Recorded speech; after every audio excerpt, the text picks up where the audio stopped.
सत श्री अकाल। न्यूज़ 18 पंजाब हरियाणा हिमाचल देख रहे सारे दर्शकों का स्वागत। मैं अमृत विरदी। बुलेटिन की शुरुआत करते हैं वड्डी खबर दे नाल। तां पंजाब दे विच अज तो किसान रेलवे ट्रैक खोल रहे ने, पर दस दईए कि सिर्फ माल गड्डियां दे लई पैसेंजर गड्डियां नूं अजे भी लंघण दी इजाजत नहीं है। सिर्फ माल गड्डियां नूं लंघण देणगे किसान। यह फैसला कल चंडीगढ़ दे विच 30 किसान जथेबंदियां दी बैठक दे विच लिया गया कि माल गड्डियां नूं 5 नवंबर तक इजाजत दे दी गई है लंघण दी। हालांकि फिलहाल पैसेंजर ट्रेन्स ते रोक पहलां दी तरह ही बरकरार रहेगी।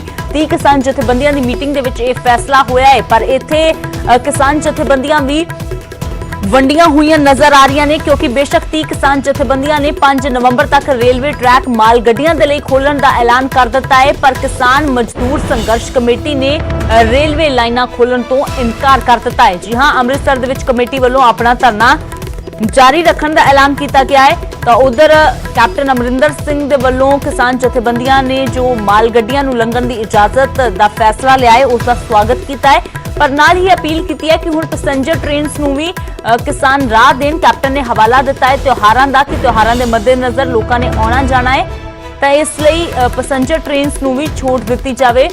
पर इत्थे किसानां ने साफ कर दिता है कि सिर्फ माल गड्डियां नूं हजे लंघण दी इजाजत है, ते पर किसान मजदूर संघर्ष कमेटी ने तो माल गड्डियां नूं भी लंघण दी इजाजत देण तो मना कर दिता है।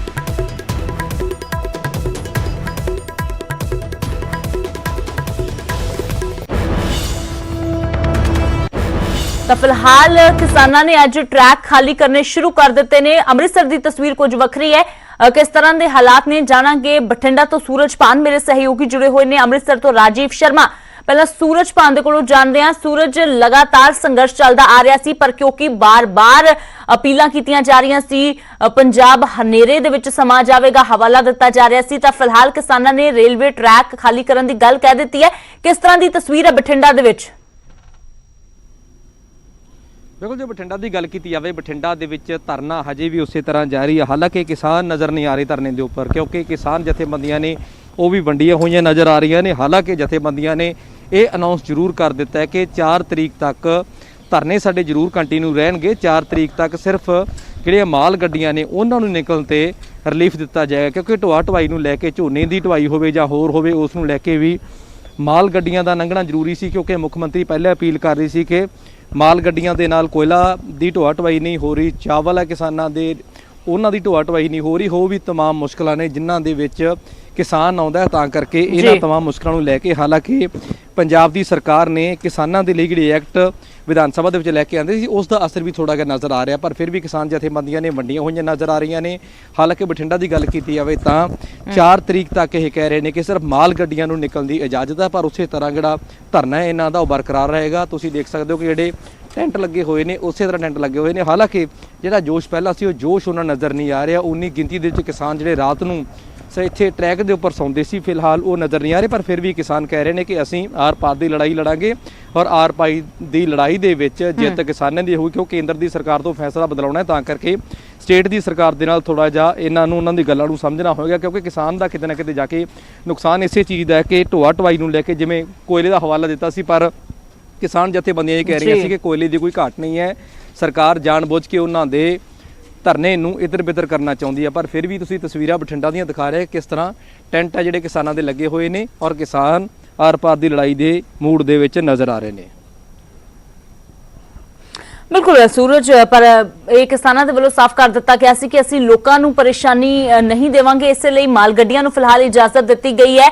पर अमृतसर दे विच तस्वीर बिल्कुल वखरी है, क्योंकि साफ तौर पर स्पष्ट कर दिता है किसान मजदूर संघर्ष कमेटी ने कि असीं माल गड्डियां नूं भी लंघण दी इजाजत नहीं देवांगे। राजीव शर्मा मेरे सहयोगी जुड़े ने जिथे धरना लगा होया है, तो राजीव पिछे असीं तुहाडे देख सकते हैं कि उस तरह धरना बरकरार है। फिलहाल की कहना है इन्हां आगूआं दा? अज इन्हां दे वल्लों कोई रणनीति बनाई जा रही है? जी बिल्कुल, सब तो पहला मैं दसना चाहना कि किसान मजदूर संघर्ष कमेटी एक अजिही जथेबंदी है जिसने सब तो पहला रेल ट्रैक ते रेल रोको अंदोलन की शुरुआत की सी और माझे दे विच चंगा प्रभाव है इस जथेबंदी का। पर दूसरे पासे जो कल तस्वीर चंडीगढ़ तो सामने आई सी कि बाकी जिहड़ियां 29 जथेबंदियां ने जिन्हां ने माझे या मालवे माफ करना दुआबे या मालवे दे विच जिहड़े धरने चल रहे सी रेल ट्रैक के उपर, उन्होंने कहा कि असीं 4 नवंबर तक उन्होंने धरनियां नूं हटाउण जा रहे हैं और जिहड़ियां माल गड्डियां ने वो लंघणीਆਂ। पर दूसरे पासे जिहड़ी अमृतसर दिल्ली रेल मार्ग है उसकी तस्वीर ਪਹਿਲਾਂ ਦੀ ਤਰ੍ਹਾਂ ਹੀ ਬਰਕਰਾਰ ਹੈ। ਕਿਸਾਨ ਅੱਜ ਵੀ ਇੱਥੇ ਰੇਲ ਟਰੈਕ ਤੇ ਡਟੇ ਹੋਏ ਨੇ। ਕਿਸਾਨਾਂ ਵੱਲੋਂ ਇਹ ਐਲਾਨ ਵੀ ਕਰ ਦਿੱਤਾ ਗਿਆ ਕਿ ਇਸ ਅੰਦੋਲਨ ਨੂੰ 29 ਜਿਹੜਾ ਨਵੰਬਰ ਤੱਕ ਵਧਾ ਦਿੱਤਾ ਗਿਆ। ਤਾਂ ਕਿਸਾਨ ਆਗੂ ਵੀ ਮੇਰੇ ਨਾਲ ਨੇ, ਉਹਨਾਂ ਦਾ ਇਸ ਦੇ ਪਿੱਛੇ ਕੀ ਤਰਕ ਹੈ ਉਹ ਜਾਣਨ ਦੀ ਕੋਸ਼ਿਸ਼ ਕਰਦੇ ਹਾਂ। ਤੁਸੀਂ ਇਹ ਦੱਸੋ ਕਿ ਇੱਕ ਪਾਸੇ ਜਥੇਬੰਦੀਆਂ ਕਹਿ ਰਹੀਆਂ ਕਿ ਤਿਉਹਾਰਾਂ ਦਾ ਸੀਜ਼ਨ ਹੈ, ਦੂਸਰੇ ਪਾਸੇ ਸਰਕਾਰ ਇਹ ਗੱਲ ਕਹਿ ਰਹੀ ਹੈ ਕਿ ਬਹੁਤ ਸਾਰੇ ਥਰਮਲ ਪਲਾਂਟ, ਕੋਲਾ ਜਾਂ ਹੋਰ ਕਈ ਹਵਾਲੇ ਦਿੱਤੇ ਜਾ ਰਹੇ ਨੇ। ਤੁਹਾਡਾ ਰੇਲ ਟਰੈਕ ਦੇ ਉੱਪਰ ਡਟੇ ਰਹਿਣ ਦੇ ਪਿੱਛੇ ਤਰਕ ਕੀ ਹੈ? ਵੇਖੋ ਜੀ, ਅਸੀਂ ਆਪਣੇ 24 ਤਰੀਕ ਤੋਂ ਜਿਹੜਾ ਇੱਥੇ ਕਿਸਾਨ ਮਜ਼ਦੂਰ ਜਿਹੜੇ ਰੇਲ ਦਾ ਚੱਕਾ ਜਾਮ ਕਰਕੇ ਬੈਠਿਆ ਤੇ ਅੱਜ 29 ਦਿਨ ਦੇ ਵਿੱਚ ਰੇਲ ਰੋਕੋ ਜਿਹੜਾ ਅੰਦੋਲਨ ਹੈ ਉਹ ਸ਼ਾਮਲ ਹੋ ਗਿਆ।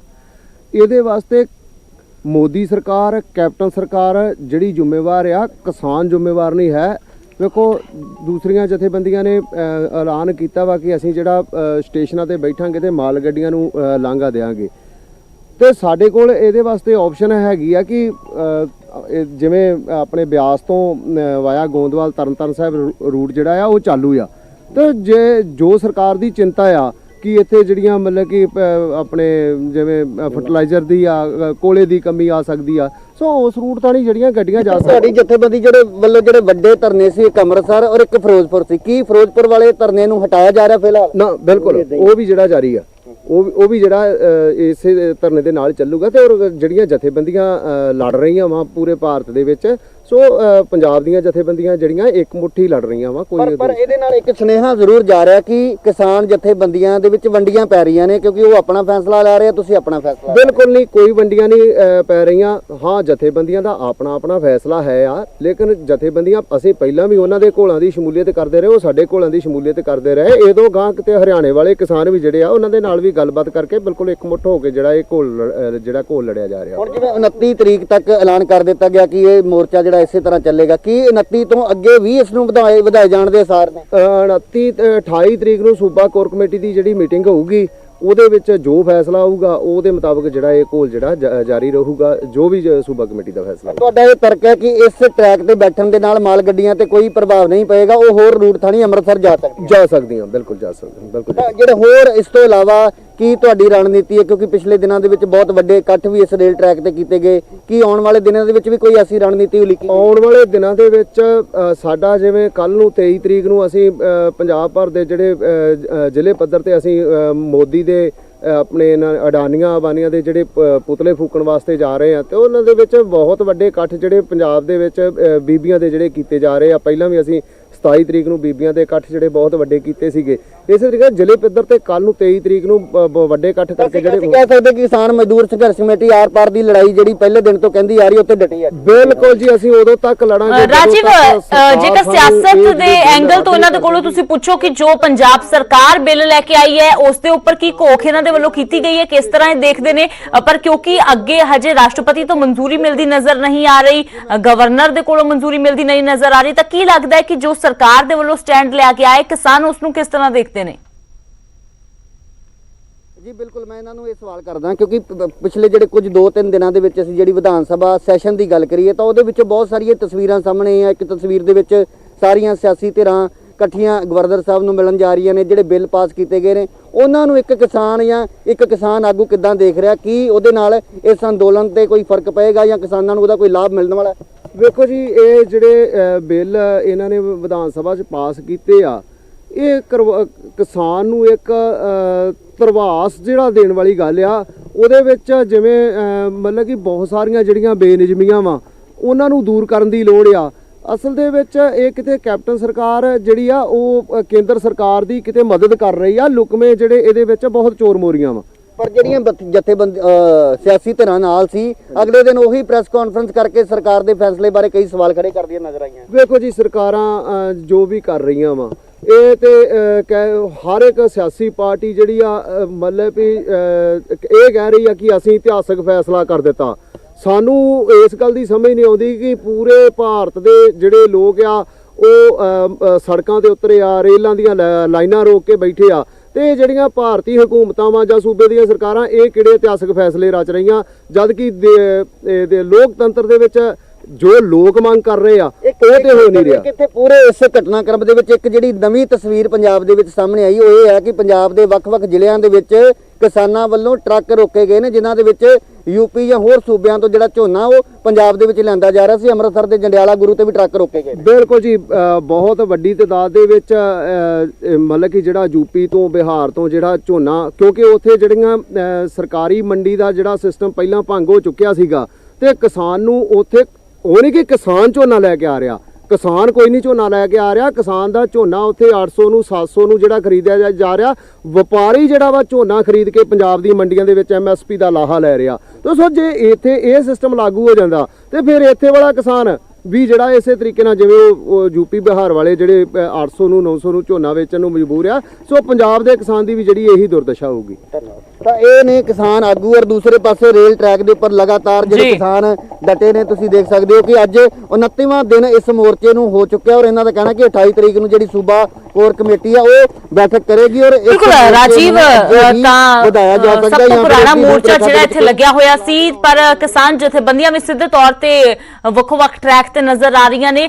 ਫਿਲਹਾਲ ਲੁਧਿਆਣਾ ਦਾ ਰੁਖ ਕਰਦੇ ਹਾਂ, ਰੋਹਿਤ ਗੌਰ ਮੇਰੇ ਸਹਿਯੋਗੀ ਜੁੜੇ ਨੇ। ਤਾਂ ਰੋਹਿਤ, ਅੰਮ੍ਰਿਤਸਰ ਦੇ ਵਿੱਚ ਤਾਂ ਕਿਸਾਨਾਂ ਨੇ ਸਾਫ਼ ਕਰ ਦਿੱਤਾ ਹੈ ਕਿ ਅਸੀਂ ਨਹੀਂ ਖਾਲੀ ਕਰਾਂਗੇ ਰੇਲਵੇ ਟਰੈਕ ਮਾਲ ਗੱਡੀਆਂ ਦੇ ਲਈ ਵੀ, ਹਾਲਾਂਕਿ ਕਿਹਾ ਹੈ ਕਿ ਰੂਟ ਡਾਇਵਰਟ ਕਰ ਦਿੱਤਾ ਜਾਵੇਗਾ। ਲੁਧਿਆਣਾ ਦੇ ਵਿੱਚ ਫਿਲਹਾਲ ਕਿਸ ਤਰ੍ਹਾਂ ਦੀ ਤਸਵੀਰ ਹੈ, ਕੀ ਕੁਝ ਕਹਿਣਾ ਹੈ ਕਿਸਾਨਾਂ ਦਾ, ਤਾਂ ਕੀ ਰੇਲਵੇ ਟਰੈਕ ਖਾਲੀ ਕਰ ਦਿੱਤੇ ਗਏ ਨੇ?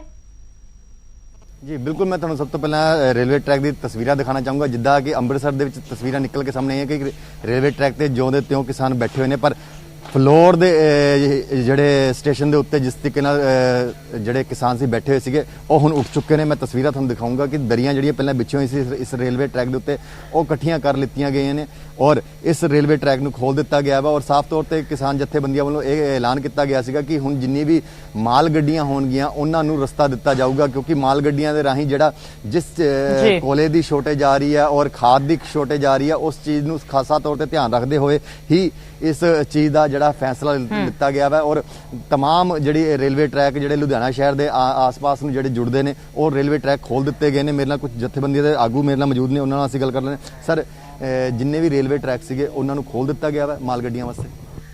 ਹਾਂਜੀ, ਕੱਲ ਮੈਂ ਬਲਵਿੰਦਰ ਸਿੰਘ ਪ੍ਰਧਾਨ ਭਾਰਤੀ ਕਿਸਾਨ ਯੂਨੀਅਨ ਕਾਦੀਆਂ ਤੇ ਕੱਲ ਜਿਹੜਾ ਸਾਡੇ ਮੀਟਿੰਗ ਵਿੱਚ ਫੈਸਲਾ ਇਹ ਹੋਇਆ ਸੀਗਾ ਵੀ ਜਿਹੜੀਆਂ ਜ਼ਰੂਰੀ ਵਸਤਾਂ ਦੀਆਂ ਘਾਟ ਆ ਰਹੀ ਆ ਜਾਂ ਜਿਹੜਾ ਇੱਧਰ ਸਮਾਨ ਉੱਧਰ ਨੂੰ ਜਾਣ ਉੱਧਰ ਭੇਜਣਾ ਹੈ ਬਾਹਰ, ਉਹਦੀ ਕਿਰਤ ਕਰਕੇ ਜਿਹੜੇ ਮਾਲ ਗੱਡੀਆਂ ਦੇ ਟਰੈਕ ਖੋਲ ਦਿੱਤੇ ਗਏ, ਲੇਕਿਨ ਪੈਸੇਂਜਰ ਗੱਡੀ ਕੋਈ ਨਹੀਂ ਚੱਲੂਗੀ। 5 ਤਰੀਕ ਤੱਕ ਆ, 5 ਤਰੀਕ ਤੱਕ ਟਰੈਕ ਵਿਹਲੇ ਆ, ਉਸ ਤੋਂ ਬਾਅਦ ਫਿਰ ਦੁਬਾਰਾ ਬੰਦ ਹੋ ਜਾਣਗੇ। ਅਗਰ ਪੈਸੇਂਜਰ ਗੱਡੀ ਕੋਈ ਮਿਲਦੀ ਹੈ ਜਾਂ ਕੋਈ ਚੱਲਦੀ ਹੈ ਟਰੈਕ ਦੇ ਉੱਤੇ ਤਾਂ ਉਸ ਚੀਜ਼ ਦਾ ਕਿਸ ਤਰੀਕੇ ਨਾਲ ਵਿਰੋਧ ਕੀਤਾ ਜਾਊਗਾ? ਉਹਨਾਂ ਅਸੀਂ ਰੋਕਾਂ ਦਾ ਬੰਦੋਬਸਤ ਕੀਤੇ ਹੋ, ਹਰ ਤਰ੍ਹਾਂ ਦੇ ਬੰਦੋਬਸਤ ਕੀਤੇ ਆ। ਪਹਿਲੀ ਗੱਲ ਤਾਂ ਪ੍ਰਸ਼ਾਸਨ ਨੂੰ ਦੱਸਿਆ ਆ, ਰੇਲਵੇ ਨੂੰ ਦੱਸਿਆ ਆ ਵੀ ਅਸੀਂ ਜਿਹੜੀ ਆ ਪੈਸੇਂਜਰ ਚੱਲਣ ਨਹੀਂ ਦੇਣੀ, ਤਾਂ ਉਹਨਾਂ ਨੇ ਉਹ ਵੀ ਬੰਨੇ ਹੋ ਵੀ ਨਹੀਂ ਚਲਾਉਂਦੇ ਅਸੀਂ, ਵੀ ਸਾਨੂੰ ਮਾਲ ਗੱਡੀ ਚਲਾ ਲੈਣ ਦਿਓ, ਵੀ ਮਾਲ ਗੱਡੀ ਚਲਾਤੀ ਹੈ। ਤਾਂ ਰੋਹਿਤ, ਇਹਨਾਂ ਨੂੰ ਪੁੱਛੋ ਕਿ ਯਾਨੀ ਕਿ 4 ਤਰੀਕ ਨੂੰ ਦੁਬਾਰਾ ਇਹਨਾਂ ਦੇ ਵੱਲੋਂ ਮੀਟਿੰਗ ਕੀਤੀ ਜਾਵੇਗੀ, 5 ਤਰੀਕ ਤੱਕ ਰਾਹਤ ਦਿੱਤੀ ਗਈ ਹੈ, ਯਾਨੀ ਕਿ ਅੱਗੇ ਵੀ ਦੁਬਾਰਾ ਰੇਲਾਂ ਰੋਕੀਆਂ ਜਾ ਸਕਦੀਆਂ ਨੇ। ਬਿਲਕੁਲ ਬਿਲਕੁਲ ਜੀ, ਜਿਹੜੀ 4 ਤਰੀਕ ਨੂੰ ਤੁਹਾਡੀ ਮੀਟਿੰਗ ਹੋਣੀ ਹੈ, 5 ਤਰੀਕ ਤੋਂ ਬਾਅਦ ਕੀ ਇਹ ਰੇਲਵੇ ਟਰੈਕ ਦੁਆਰਤੀ ਧਰਨੇ ਇਹਨਾਂ ਉੱਤੇ ਲੱਗ ਸਕਦੇ ਨੇ? ਕਿਉਂਕਿ ਹੁਣ ਤੁਸੀਂ ਜਿਹੜੀ 5 ਤਰੀਕ ਤੱਕ ਰਾਹਤ ਦਿੱਤੀ ਹੈ ਉਹ ਤਾਂ ਚਲੋ ਮਾਲ ਗੱਡੀਆਂ ਨੂੰ ਦਿੱਤੀ ਹੈ, ਉਸ ਤੋਂ ਬਾਅਦ ਦਾ ਜਿਹੜੀ ਰਣਨੀਤੀ ਹੈ ਉਹ ਕੀ ਰਹੂਗੀ? ਜਿਹੜੀ 4 ਤਰੀਕ ਨੂੰ ਮੀਟਿੰਗ ਹੋਣੀ ਉਹਦੇ ਵਿੱਚ ਇਹ ਦੇਖਿਆ ਜਾਣਾ ਹੈ, ਜੇ ਤਾਂ ਉਸ ਇੰਨੇ ਟਾਈਮ ਦੇ 5 ਤਰੀਕ ਤੱਕ 4 ਤਰੀਕ ਤੱਕ ਇਹ ਜਿਹੜਾ ਆਰਡੀਨੈਂਸ ਹੈ ਵਾਪਸ ਲੈ ਲਿਆ ਜਾਂਦਾ ਆ, ਫਿਰ ਤਾਂ ਉਸ ਹਿਸਾਬ ਨਾਲ ਅਸੀਂ ਧਰਨੇ ਜਿਹੜੇ ਬੰਦ ਕਰ ਦੇਵਾਂਗੇ। ਨਹੀਂ ਤਾਂ ਜਿਹੜੇ ਦੋ ਸਾਡੇ ਜਿਹੜੀ ਹੈਗੀ ਆ ਆਪਣੇ ਟਰੈਕ ਵੀ ਰੋਕਿਆ ਜਾਊਗਾ ਸਾਰਾ ਟੋਟਲ, ਜ਼ਰੂਰੀ ਜਿਹੜਾ ਮਾਲ ਗੱਡੀਆਂ ਵੀ ਰੋਕ ਦਿੱਤੇ ਜਾਊਗੀਆਂ, ਮਾਲ ਵੀ ਰੋਕ ਦਿੱਤੇ ਜਾਣਗੇ, ਜਿਹੜੇ ਇਹਨਾਂ ਦੇ ਰਿਲਾਇੰਸ ਵਾਲਿਆਂ ਦੇ ਪੈਟਰੋਲ ਪੰਪ ਇਹ ਵੀ ਰੋਕ ਦਿੱਤੇ ਜਾਣਗੇ, ਟੋਲ ਪਲਾਜ਼ੇ ਵੀ ਰੋਕੇ ਰਹਿਣਗੇ ਔਰ ਦਿੱਲੀ ਦਾ ਵੀ ਘਿਰਾਓ ਹੋਊਗਾ। ਕਿਉਂਕਿ ਮਤਲਬ ਕਿ 5 ਤਰੀਕ ਤੋਂ ਬਾਅਦ ਵੱਡਾ ਰਣਨੀਤੀ ਬਣਾਈ ਜਾਵੇ। ਹਾਂਜੀ, ਇੱਦਾਂ ਹੁਣ ਜਿਹੜੇ ਸਾਡੇ ਥੋੜਾ ਝੋਨਾ ਚੱਕਣ ਦਾ ਟਾਈਮ ਆ ਗਿਆ, ਕਣਕ ਬੀਜਣ ਦਾ ਟਾਈਮ ਆ ਗਿਆ, 5 ਤਰੀਕ ਤੱਕ ਤਕਰੀਬਨ ਸਾਰੇ ਵਿਹਲੇ ਹੋ ਜਾਵਾਂਗੇ। ਜਿਹੜੇ ਬੰਦੇ ਇੱਥੇ ਡਿਊਟੀਆਂ ਲੱਗਣਗੀਆਂ ਇੱਥੇ ਲੱਗਣਗੀਆਂ, ਬਾਕੀ ਬੰਦੇ ਜੇ ਦਿੱਲੀ ਜਾਣਗੇ ਦਿੱਲੀ ਦਾ ਘਿਰਾਓ ਕਰਨਗੇ।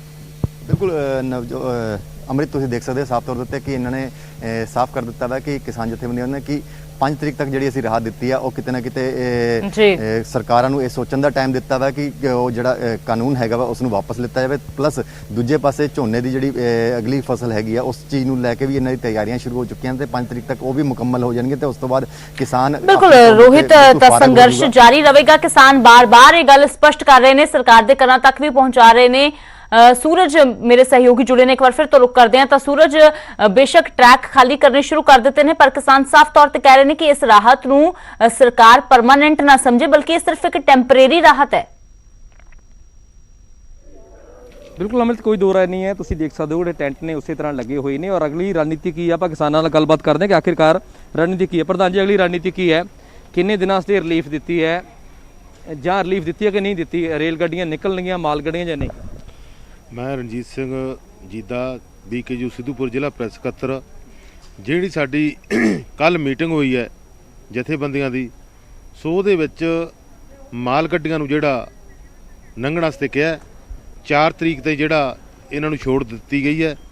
ਸੋ ਜਿਹੜੀ DAP ਦੀ ਘਾਟ ਹੈ, ਕੋਲੇ ਦੀ ਘਾਟ ਹੈ, ਇਸ ਕਰਕੇ ਸਰਕਾਰ ਨਾਲ ਜਿਹੜੀ ਮੀਟਿੰਗ ਹੋਈ ਹੈ ਉਹ ਇਹਦੇ ਕਰਕੇ ਹੋਈ ਹੈ ਵੀ ਕੱਲੀ ਮਾਲ ਗੱਡੀਆਂ ਨੂੰ ਜਿਹੜੀ 4 ਤਰੀਕ ਤਾਈਂ ਜਿਹੜਾ ਇਹ ਇਹਨਾਂ ਨੂੰ ਢਿੱਲ ਦਿੱਤੀ ਗਈ ਹੈ ਤੇ ਰੇਲਵੇ ਟਰੱਕਾਂ ਤੇ ਧਰਨਾ ਜਿਹੜਾ ਜਾਰੀ ਰਹੇਗਾ। ਕੋਈ ਐ ਧਰਨਾ ਇੱਥੋਂ ਚੱਕ ਕੇ ਨਹੀਂ ਲਿਆਣਾ ਸੀ। ਅਗਲੀ ਰਣਨੀਤੀ ਕੀ ਹੈ? ਕੀ ਲੱਗਦਾ ਕਿ ਦਬਾਅ ਸਰਕਾਰਾਂ ਦੇ ਪਊਗਾ ਇਹ ਐਕਟ ਹੈ ਜਿਹੜਾ, ਇਹ ਦੁਬਾਰੇ ਇਸ ਤੇ ਸਰਕਾਰ ਸੋਚੂਗੀ? ਇਸੇ ਕਰਕੇ ਬੈਠੇ ਆ ਇੱਥੇ, ਜਿੱਥੇ ਵੀ ਸਾਡੇ ਮੌਲਾਂ ਤੇ ਵੀ ਆਈ ਹੈ ਤੇ ਰਿਲਾਇੰਸ ਦੇ ਪੰਪਾਂ ਤੇ, ਜੀਓ ਦੇ ਤੇ ਸਾਰੀਆਂ ਚੀਜ਼ਾਂ ਦੇ ਧਰਨੇ ਉਵੇਂ ਹੀ ਰਹਿਣਗੇ ਤੇ ਪਰ ਜਿਹੜਾ ਲੈਂਡ ਦੇ ਟਰੈਕ ਤੋਂ ਪਾਸੇ ਹਟ ਕੇ ਅਸੀਂ ਸਾਈਡ ਤੇ ਬੈਠਾਂਗੇ। ਪਰ ਉਹਦੇ ਨਾਲ ਸਾਡੀ ਜਿਹੜੀ ਮੀਟਿੰਗ ਹੈ, ਸਾਡੀ 3 ਤਰੀਕ ਨੂੰ ਕਿਸਾਨ ਮਹਾਸੰਘ ਦੀ ਮੀਟਿੰਗ ਹੈ, ਸਾਡੀ ਬਾਹਰਲੇ ਸੂਬਿਆਂ ਨਾਲ ਮੀਟਿੰਗ ਹੈ ਤੇ ਜਿਹੜਾ 4 ਤਰੀਕ ਤਾਈਂ ਇਹ ਹੈ, 4 ਤਰੀਕ ਤਾਈਂ ਢਿੱਲ ਦਿੱਤੀ ਤੇ 5 ਨੂੰ ਜਿਹੜਾ ਪੰਜਾਬ ਬੰਦ ਹੈ। ਇਹਦੇ ਕਰਕੇ ਅਸੀਂ ਉੱਥੇ ਜਿਹੜੀ 4 ਦੀ ਮੀਟਿੰਗ ਰੱਖੀ ਸਾਡੀ, ਉਹਦੇ ਜਿਹੜਾ ਫੈਸਲਾ ਅਸੀਂ ਫੇਰ ਲਵਾਂਗੇ ਦੁਬਾਰਾ ਵੀ ਕੀ ਅਸੀਂ ਅਗਲੀ ਰਣਨੀਤੀ ਤੈਅ ਕਰਨੀ ਹੈ। ਅੱਛਾ, ਪੰਜਾਬ ਸਰਕਾਰ ਦੇ ਫੈਸਲੇ ਨੂੰ ਕਿਵੇਂ ਦੇਖਦੇ ਹੋ? ਕਹਿੰਦੇ ਕਿਸਾਨਾਂ ਦੇ ਹੱਕ ਦੇ ਜੇ ਫੈਸਲਾ ਕੀਤਾ ਹੈਗਾ, ਉਸ ਫੈਸਲੇ ਨੂੰ ਦੇਖਦੇ ਹੋ ਕਿਵੇਂ? ਨਹੀਂ, ਉਹ ਫੈਸਲੇ ਨੂੰ ਅਸੀਂ ਮੰਨ ਨਹੀਂ ਰਹੇ। ਜਿਹੜਾ ਇਹ ਫੈਸਲਾ ਇਹਨਾਂ ਨੇ ਦਿੱਤਾ ਹੈ ਉਹੀ ਫੈਸਲਾ ਇਹਨਾਂ ਦਾ, ਤਾਂ ਇਹ ਜਿਹੜਾ ਆਰਡੀਨੈਂਸ ਹੈ ਇਹਨੂੰ ਰੱਦ ਨਹੀਂ ਕਰਾਂਗੇ ਤੇ ਅਸੀਂ ਜਿਹੜਾ ਕਿਸਾਨਾਂ ਤੇ ਵੱਧ ਖਰੀਦ ਘੱਟ ਖਰੀਦ ਕਰਦਾ ਜਿਹੜਾ, ਉਹਦੇ ਤੇ ਅਸੀਂ ਉਹਨੂੰ ਕੈਦ ਕਰਾਂਗੇ। ਉਹ ਸਾਨੂੰ ਮਨਜ਼ੂਰ ਨਹੀਂ। ਇਸੇ ਕਰਕੇ ਅਸੀਂ ਆਨੇ ਵੀ ਸਾਡਾ ਜਿਹੜਾ ਆਰਡੀਨੈਂਸ ਹੈ ਪਰ ਝੋਨੇ ਦੇ ਟਰੱਕ ਬਾਹਰਲੇ ਸਟੇਟਾਂ ਚੋਂ ਆ ਰਹੇ ਨੇ, ਇੱਥੇ ਆ ਕੇ ਵਿਕ ਰਹੇ ਨੇ, ਉਹਨੂੰ ਕਿਵੇਂ ਦੇਖਦੇ ਹੋ? ਕਈ ਜਗ੍ਹਾ ਤੇ ਵਿਰੋਧ ਵੀ ਜਥੇਬੰਦੀਆਂ ਨੇ ਕੀਤਾ ਹੈਗਾ, ਪਰ ਤਰ੍ਹਾਂ ਟਰੱਕ ਹੈ ਝੋਨੇ ਦੁਬਾਰੇ ਆ ਰਹੇ ਨੇ ਪੰਜਾਬ ਦੇ ਵਿੱਚ। ਦੇਖੋ ਜੀ, ਅਸੀਂ ਪਰਸੋਂ ਚੌਥੇ ਤੋਂ ਇਹ ਵੇਖ ਰਹੇ ਹਾਂ, ਜਿਹੜੇ ਇਹਨਾਂ ਨੇ ਇੱਕ ਮੰਡੀ ਤੇ ਇੱਕ ਦੇਸ਼ ਕੀਤਾ ਸੀ, ਉਹਦੇ 'ਚ ਸਾਨੂੰ ਇਹੀ ਮਿਲਿਆ, ਹੋਰ ਇਹਦੇ 'ਚ ਕੁਝ ਨਹੀਂ ਮਿਲਿਆ। ਜਿਹੜੇ ਬਾਹਰਲੇ ਸੂਬਿਆਂ ਤੋਂ ਟਰੱਕ ਆ ਰਹੇ ਆ, ਅਸੀਂ ਗੋਨਿਆਣੇ ਮੰਡੀ 'ਚ ਵੀ ਵਾਪਸ ਕੀਤੇ ਆ ਉਹ, ਤੇ ਇੱਧਰ ਰਾਮਪੁਰ ਏਰੀਏ 'ਚ ਵੀ, ਨਥਾਣੇ 'ਚ ਆਏ ਸੀ ਟਰੱਕ ਕਾਫੀ, ਉਹਨਾਂ ਨੂੰ ਵੀ ਪਰਚੇ ਪਵਾਏ ਆ। ਫਿਰ ਬਾਕੀ ਡੂਮ ਵਾਲੀ ਮੰਡੀ ਤੇ 25-26 ਟਰੱਕ ਸੀਗੇ ਜਿਹੜੇ, ਉਹਨਾਂ ਨੂੰ ਵੀ ਅਸੀਂ ਵਾਪਸ ਕੀਤਾ 14 ਟਰੱਕਾਂ ਨੂੰ ਤੇ 13-14 ਤੇ ਪਰਚੇ ਪਾਏ ਸੀ। ਅਗਲੀ ਰਣਨੀਤੀ ਹੁਣ ਤੁਹਾਡੀ ਕੀ ਹੈ? ਕੁਝ ਦਿਨ ਤੁਸੀਂ ਰਿਲੀਫ ਦੇਤੀ ਕਿ ਵੱਡੀਆਂ ਟ੍ਰੇਨਾਂ ਨਿਕਲ ਲਈਆਂ, ਲੋਡ ਵਾਲੀਆਂ ਕੱਲੀਆਂ, ਅਗਲੀ ਰਣਨੀਤੀ ਕੀ ਹੈ ਹੁਣ? ਅਗਲੀ ਰਣਨੀਤੀ ਅਸੀਂ ਇਸੇ ਤਰ੍ਹਾਂ ਇੱਥੇ ਬੈਠਾਂਗੇ ਟ੍ਰੇਨਾਂ ਤੇ ਜਦੋਂ ਸਾਡੀ 4 ਤਰੀਕ ਨੂੰ ਮੀਟਿੰਗ ਹੋਈ, ਜਿਵੇਂ ਸਾਡੀਆਂ ਜਥੇਬੰਦੀਆਂ ਨੇ ਸਾਨੂੰ ਸੱਦਾ ਦਿੱਤਾ, ਉਸੇ ਤਰ੍ਹਾਂ ਅਸੀਂ ਸੱਦਾ ਕਬੂਲ ਕਰਾਂਗੇ ਉਹਨਾਂ ਦਾ ਵੀ ਅਸੀਂ ਇੱਥੋਂ ਜਾਵਾਂਗੇ ਨਹੀਂ। ਧਰਨਾ ਸਾਡਾ ਇਸੇ ਤਰ੍ਹਾਂ ਹੀ ਰਹੂਗਾ ਤੇ ਮਾਲ ਗੱਡੀਆਂ ਨੂੰ ਢਿੱਲ ਦਿੱਤੀ ਹੈ, ਦੂਜੀਆਂ ਚੜਾਊ ਗੱਡੀਆਂ ਜਿਹੜੀਆਂ ਉਹ ਨਹੀਂ ਜਾਣਗੀਆਂ। ਬਿਲਕੁਲ ਅਮਰਿਤ ਕਹਿ ਰਹੇ ਨੇ ਕਿ ਸਿਰਫ ਮਾਲ ਗੱਡੀਆਂ ਢੋਆ ਢੁਆਈਆਂ, ਜਿਵੇਂ ਯੂਰੀਆ ਦੀ ਘਾਟ ਹੈ ਤੇ ਹੋਰ ਤਮਾਮ ਮੁਸ਼ਕਲਾਂ ਕਿਸਾਨਾਂ ਦਾ ਝੋਨਾ ਚੱਕਿਆ ਜਾਣਾ, ਉਹਨਾਂ ਨੂੰ ਲੈ ਕੇ ਥੋੜਾ ਜਿਹਾ ਰਿਲੀਫ ਕਿਸਾਨਾਂ ਨੇ ਜ਼ਰੂਰ ਦਿੱਤਾ ਹੈ। ਪਰ ਦੂਸਰੇ ਪਾਸੇ ਕਹਿ ਰਹੇ ਸਰਕਾਰ ਦੇ ਨਾਲ ਜਿਹੜੀ ਲੜਾਈ ਹੈ ਉਹ ਆਰ-ਪਾਰ ਦੀ ਲੜਾਈ ਹੈ ਔਰ ਅਗਲੀ ਸਟ੍ਰੈਟਜੀ ਹੈ ਜਿਹੜੀ ਉਹ ਇੱਕ ਵੱਡੀ ਮੀਟਿੰਗ ਕੀਤੀ ਜਾਣੀ ਹੈ। ਮੀਟਿੰਗ ਤੋਂ ਬਾਅਦ ਅਗਲੀ ਸਟ੍ਰੈਟਜੀ ਕੀਤੀ ਜਾਣੀ ਕਿ ਆਖਿਰਕਾਰ ਕਿਸਾਨ ਕਿਸ ਪਾਸੇ ਜਾਣਗੇ, ਕਿਉਂਕਿ ਜੇ ਪੰਜਾਬ ਸਰਕਾਰ ਦੀ ਗੱਲ ਕੀਤੀ ਜਾਵੇ ਤਾਂ ਉਸ ਨੇ ਬਿਲਕੁਲ ਸੂਰਜ ਦਾ ਸੰਘਰਸ਼ ਹੋਰ ਵੀ ਤੇਜ਼ ਹੁੰਦਾ ਨਜ਼ਰ ਆ ਰਿਹਾ ਹੈ, ਕਿਉਂਕਿ ਕਿਸਾਨ ਸਾਫ਼ ਤੌਰ ਤੇ ਕਹਿ ਰਹੇ ਨੇ ਕਿ ਜੋ 4 ਤਰੀਕ ਦੀ ਮੀਟਿੰਗ ਹੈ ਉਸ ਦੇ ਵਿੱਚ ਅੱਗੇ ਹੋਰ ਵੀ ਤਿੱਖਾ ਰੂਪ ਅਖਤਿਆਰ ਕਰਨ ਦੇ ਲਈ ਕੋਈ ਰਣਨੀਤੀ ਬਣਾਈ ਜਾ ਸਕਦੀ ਹੈ। ਸ਼ੁਕਰੀਆ ਸੂਰਜ, ਫਿਲਹਾਲ ਇਹਨਾਂ ਦੇ ਨਾਲ ਗੱਲਬਾਤ ਕਰਨ ਦੇ ਲਈ, ਇਹ ਤਸਵੀਰਾਂ ਦਰਸ਼ਕਾਂ ਦੇ ਨਾਲ ਸਾਂਝੀਆਂ ਕਰਨ ਦੇ ਲਈ। ਰਾਜੀਵ ਸ਼ਰਮਾ ਮੇਰੇ ਸਹਿਯੋਗੀ ਅੰਮ੍ਰਿਤਸਰ ਤੋਂ ਜੁੜੇ, ਰਾਜੀਵ ਤੁਹਾਡਾ ਵੀ ਸ਼ੁਕਰੀਆ। ਲੁਧਿਆਣਾ ਦਾ ਹਾਲ ਦੱਸਿਆ ਰੋਹਿਤ ਗੌੜ ਨੇ, ਰੋਹਿਤ ਤੁਹਾਡਾ ਵੀ ਸ਼ੁਕਰੀਆ। ਤਾਂ ਫਿਲਹਾਲ ਜੋ ਨੇ ਮਾਲ ਗੱਡੀਆਂ ਨਿਕਲਣ ਦੀ ਇਜਾਜ਼ਤ ਜੋ ਕਿਸਾਨਾਂ ਦੇ ਵੱਲੋਂ ਕੱਲ ਦੇਣ ਦਾ ਫੈਸਲਾ ਲਿਆ ਗਿਆ, ਉਸ ਤਹਿਤ ਅੱਜ ਰੇਲਵੇ ਟਰੈਕ ਖਾਲੀ ਕਰਨੇ ਕਿਸਾਨਾਂ ਨੇ ਸ਼ੁਰੂ ਕਰ ਦਿੱਤੇ ਨੇ। ਹਾਲਾਂਕਿ ਕਿਸਾਨ ਮਜ਼ਦੂਰ ਸੰਘਰਸ਼ ਕਮੇਟੀ ਦਾ ਧਰਨਾ ਇਸੇ ਤਰ੍ਹਾਂ ਜਾਰੀ ਹੈ, ਪਰ ਫਿਲਹਾਲ ਕਿਸਾਨਾਂ ਦਾ ਵੀ ਕਹਿਣਾ ਹੈ ਕਿ ਸਿਰਫ ਮਾਲ ਗੱਡੀਆਂ ਨੂੰ ਰਾਹਤ ਹੈ, ਉਹ ਵੀ ਥੋੜੇ ਸਮੇਂ ਦੇ ਲਈ ਸੰਘਰਸ਼ ਇਸੇ ਤਰ੍ਹਾਂ ਜਾਰੀ ਰਹੇਗਾ।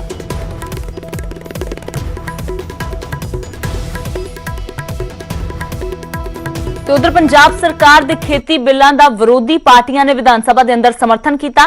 ਕੈਪਟਨ ਦੇ ਨਾਲ ਮੋਢੇ ਦੇ ਨਾਲ ਮੋਢਾ ਜੋੜ ਕੇ ਰਾਜਪਾਲ ਦੇ ਕੋਲ ਮੁਲਾਕਾਤ ਵੀ ਕੀਤੀ, ਪਰ ਅਗਲੇ ਹੀ ਦਿਨ ਵਿਰੋਧੀਆਂ ਦੇ ਸੁਰ ਬਦਲ ਕੇ ਅਕਾਲੀ ਦਲ ਅਤੇ ਆਮ ਆਦਮੀ ਪਾਰਟੀ ਕੈਪਟਨ ਅਮਰਿੰਦਰ ਸਿੰਘ ਦੇ ਬਿੱਲਾਂ ਦੇ ਵਿੱਚ ਹੁਣ ਨੁਕਸ ਕੱਢਦੀਆਂ ਨਜ਼ਰ ਆ ਰਹੀਆਂ ਨੇ।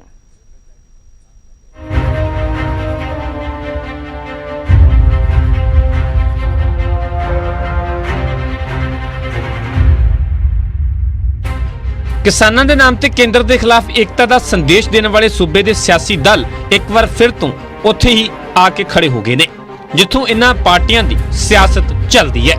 ਇੱਕ ਦਿਨ ਪਹਿਲਾਂ ਤਾਂ ਕੈਪਟਨ ਦੀ ਹਾਂ ਦੇ ਵਿੱਚ ਹਾਂ ਮਿਲਾਉਣ ਵਾਲਾ ਅਕਾਲੀ ਦਲ ਤੇ ਆਮ ਆਦਮੀ ਪਾਰਟੀ ਵਿਧਾਨ ਸਭਾ ਤੋਂ ਪਾਸ ਬਿੱਲਾਂ ਤੇ ਹੁਣ ਨੁਕਤਾਚੀਨੀ ਕਰਨ ਲੱਗੇ ਨੇ। ਸੂਬੇ ਦੀ ਮੁੱਖ ਵਿਰੋਧੀ ਧਿਰ ਆਮ ਆਦਮੀ ਪਾਰਟੀ ਨੂੰ ਲੱਗਦਾ ਹੈ ਕਿ ਕੈਪਟਨ ਦੇ ਤਿਆਰ ਕੀਤੇ ਬਿੱਲ ਨਾਕਾਫੀ ਨੇ, ਕਿਉਂਕਿ ਜ਼ਰੂਰਤ ਹੈ ਹਰ ਫਸਲ ਤੇ MSP ਤੈਅ ਕਰਨ ਦੀ।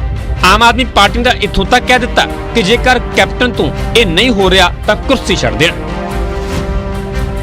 ਜੇ ਪੰਜਾਬ ਸਰਕਾਰ MSP ਨਹੀਂ ਦੇ ਸਕਦੀ ਗਾਰੰਟੀ ਤਾਂ ਅਸਤੀਫਾ ਦੇ ਦੇਣ ਕੈਪਟਨ ਸਾਹਿਬ, ਅਸੀਂ ਕਰਕੇ ਦਿਖਾ ਦਾਂਗੇ। ਇਹ ਥੋੜੀ ਹੁੰਦਾ, ਸਰਕਾਰਾਂ ਕੋਲੇ ਬਹੁਤ ਸਾਧਨ ਹੁੰਦੇ ਨੇ, ਸਰਕਾਰਾਂ ਕੋਲੇ ਬਹੁਤ ਪਾਵਰਾਂ ਹੁੰਦੀਆਂ ਨੇ। ਆਮ ਆਦਮੀ ਪਾਰਟੀ MSP ਦੀ ਗਰੰਟੀ ਤੋਂ ਹਰ ਫਸਲ ਦੀ MSP ਤੇ ਆ ਗਈ ਤਾਂ ਅਕਾਲੀ ਦਲ ਨੇ ਪੂਰੇ ਪੰਜਾਬ ਨੂੰ ਮੰਡੀ ਐਲਾਨਣ ਦੇ ਆਪਣੇ ਏਜੰਡੇ ਨੂੰ ਫਿਰ ਤੋਂ ਦੁਹਰਾ ਦਿੱਤਾ।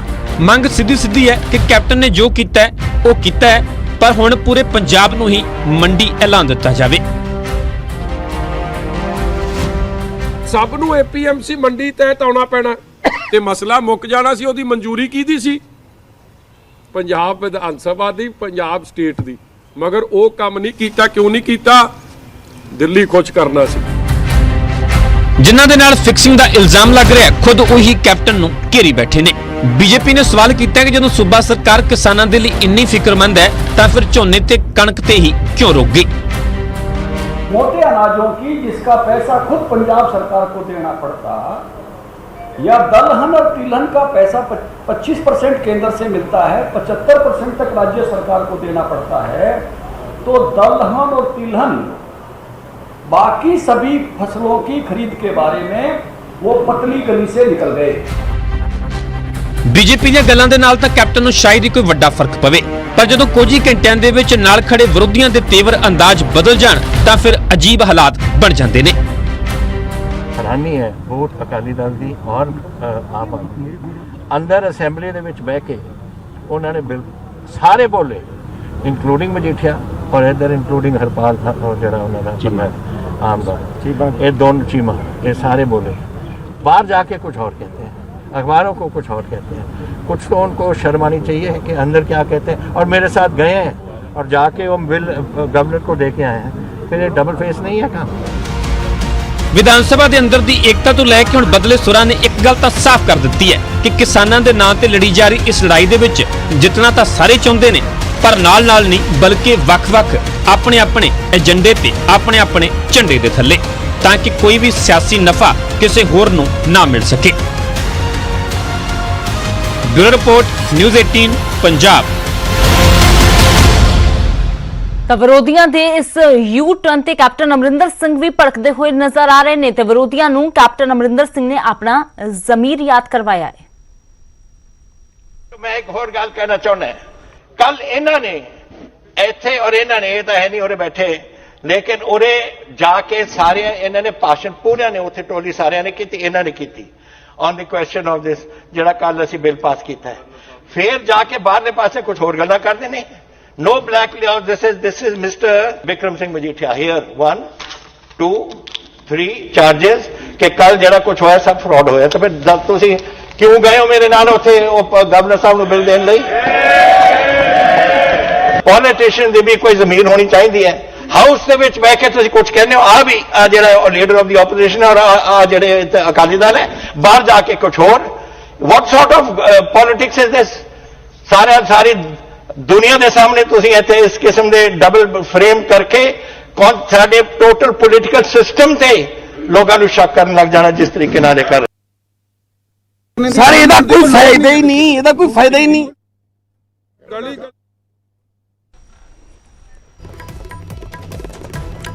ਤਾਂ ਵਿਰੋਧੀਆਂ ਦੇ ਵੱਲੋਂ ਪਹਿਲਾਂ ਸਮਰਥਨ ਦਿੱਤਾ ਗਿਆ ਤੇ ਉਸ ਤੋਂ ਬਾਅਦ ਵਿਰੋਧ ਕਰਨਾ ਸ਼ੁਰੂ ਕਰ ਦਿੱਤਾ ਗਿਆ, ਜਿਸ ਤੇ ਕੈਪਟਨ ਅਮਰਿੰਦਰ ਸਿੰਘ ਭੜਕਦੇ ਨਜ਼ਰ ਆਏ ਨੇ। ਖਰੀਆਂ ਸੁਣਾਈਆਂ ਨੇ। ਕੈਪਟਨ ਨੇ ਕਿਹਾ ਕਿ ਇਹ ਕਿਹੋ ਜਿਹੀ ਰਾਜਨੀਤੀ ਹੈ, ਅੰਦਰ ਸਮਰਥਨ ਕਰਦੇ ਹੋ, ਬਾਹਰ ਜਾ ਕੇ ਵਿਰੋਧ ਕਰਦੇ ਹੋ। ਜੇਕਰ ਵਾਕਈ ਦੇ ਵਿੱਚ ਤੁਹਾਨੂੰ ਇਹ ਬਿੱਲ ਜੋ ਲਿਆਂਦੇ ਨੇ ਸਰਕਾਰ ਨੇ ਫਰਾਡ ਲੱਗਦੇ ਨੇ ਤਾਂ ਫਿਰ ਮੇਰੇ ਨਾਲ ਰਾਜਪਾਲ ਦੇ ਕੋਲ ਮੁਲਾਕਾਤ ਕਰਨ ਦੇ ਲਈ ਕਿਉਂ ਗਏ ਸੀ? ਕਿਉਂ ਉੱਥੇ ਤੁਸੀਂ ਹਾਂ ਦੇ ਵਿੱਚ ਹਾਂ ਮਿਲਾਈ, ਪਰ ਅੰਦਰ ਤੁਸੀਂ ਸਮਰਥਨ ਦਿੱਤਾ, ਬਾਹਰ ਆ ਕੇ ਤੁਸੀਂ ਵਿਰੋਧ ਕਰ ਰਹੇ ਹੋ। ਅਜਿਹੇ ਦੇ ਵਿੱਚ ਲੋਕਾਂ ਦੇ ਵਿੱਚ ਕੀ ਮੈਸੇਜ ਜਾਵੇਗਾ? ਔਰ ਅਜਿਹੇ ਦੇ ਵਿੱਚ ਸਭ ਤੋਂ ਵੱਡੀ ਗੱਲ ਹੈ ਕਿ ਜੋ ਲੜਾਈ ਕੇਂਦਰ ਦੇ ਖਿਲਾਫ ਲੜੀ ਗਈ ਹੈ ਉੱਥੇ ਕਿਸ ਤਰ੍ਹਾਂ ਦਾ ਸੁਨੇਹਾ ਜਾਵੇਗਾ ਜੇਕਰ ਤੁਸੀਂ ਇੱਕ ਹੀ ਨਹੀਂ ਹੋ ਤਾਂ?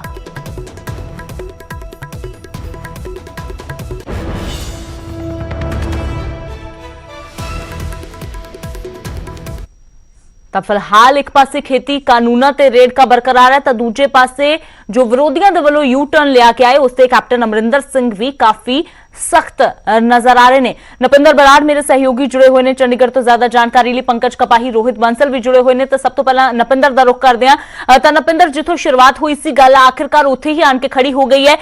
सदन दे विच तां जो समर्थन देना एक मजबूरी कह सकते हैं कि सियासतदानां दी सी उत्थे कैप्टन दी हां दे विच हां मिलाना, पर जिस तरीके दे नाल शाम ढलदियां ही इन्हां दे तेवर बदले ने कैप्टन भी सख्त नजर आ रहे हैं कि फिर तुसीं राजपाल दे कोल क्यों गए सी जेकर तुहानूं वाकई दे विच मैं फ्रॉड नजर आउंदा सी।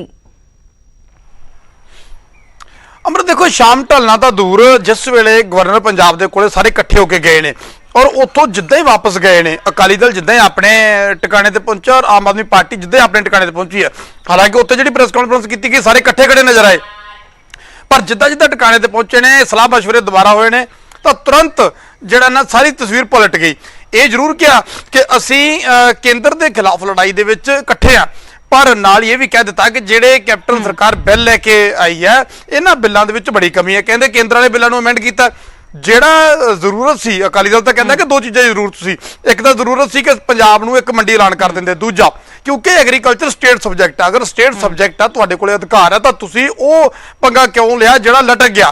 क्योंकि ये बिल जिहड़े ने गवर्नर पंजाब दे कोले जाके मुख्यमंत्री ने खुद कहा कि अड़क सकते हैं, सानूं कानूनी रस्ता अख्तियार करना पऊगा, तो क्यों तुसीं एक स्टेट के अधिकारां दे तहत एक वखरा एक्ट नहीं लैके आए जिहदे तहत तुहानूं कोई मंजूरी की राइटरपति तक जाने की जरूरत ना पैंदी, इत्थे तुहानूं स्टेट सबजैक्ट के तहत उहदी परमिशन मिल जानी सी। ऐसा अकाली दल दावा करदा, परमिंदर ढींडसा भी ऐसे दावा करके गए ने।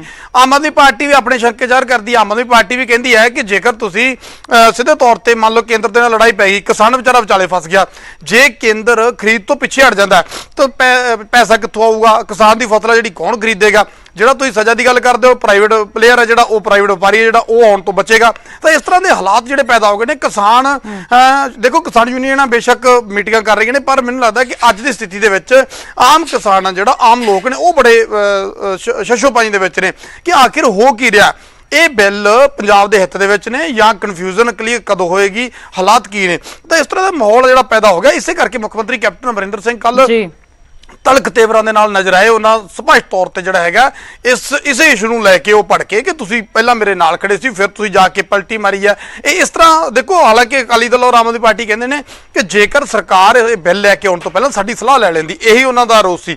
अकाली दल कहता सी कि जे साडी पहलां सलाह लई हुंदी, आम आदमी पार्टी भी कहती सी कि पूरी रात असीं विधान सभा च बता दित्ती, जे साडी सलाह लई हुंदी तां जरूर असीं सलाह दिंदे कि आपां नूं आ एक्ट ते काम करना चाहीदा इन्हां बिल्लां दे नाल, क्योंकि बिल अगे जाके फस जाणगे। पर कहंदे सानूं ना तां बिल दिखाए गए ना साडी सुनी गई। उसे दा नतीजा है कि अज इस स्थिति दे विच आके पंजाब खड़ा है। जी जी, पर किंतु परंतु तो बेशक यही गल कैप्टन वालों कही जा रही है कि सामने किया जाना चाहिए सी, पर सामने समर्थन देने तो बाद बाहर जाके जो कुछ किया जा रहा है सवाल तो उसते खड़े हो रहे ने पंकज, क्योंकि साफ तौर पर असीं भी देखा कि जदों सामने राजपाल दे नाल सर्व पार्टी वफद ने मुलाकात की है तो हरपाल चीमा तो बकायदा पूछा भी गया कि तुसीं कैप्टन अमरिंदर सिंह ते फ्रेंडली मैच खेडण दे इल्जाम लगा रहे सी, तो उस वेले उन्होंने कहा सी कि साडे सारे शंके दूर हो गए ने, यानी कि कैप्टन अमरिंदर सिंह दे सामने शंके दूर सी पर कैप्टन दे परे हुंदियां ही वो शंके दोबारा तो उजागर हो गए।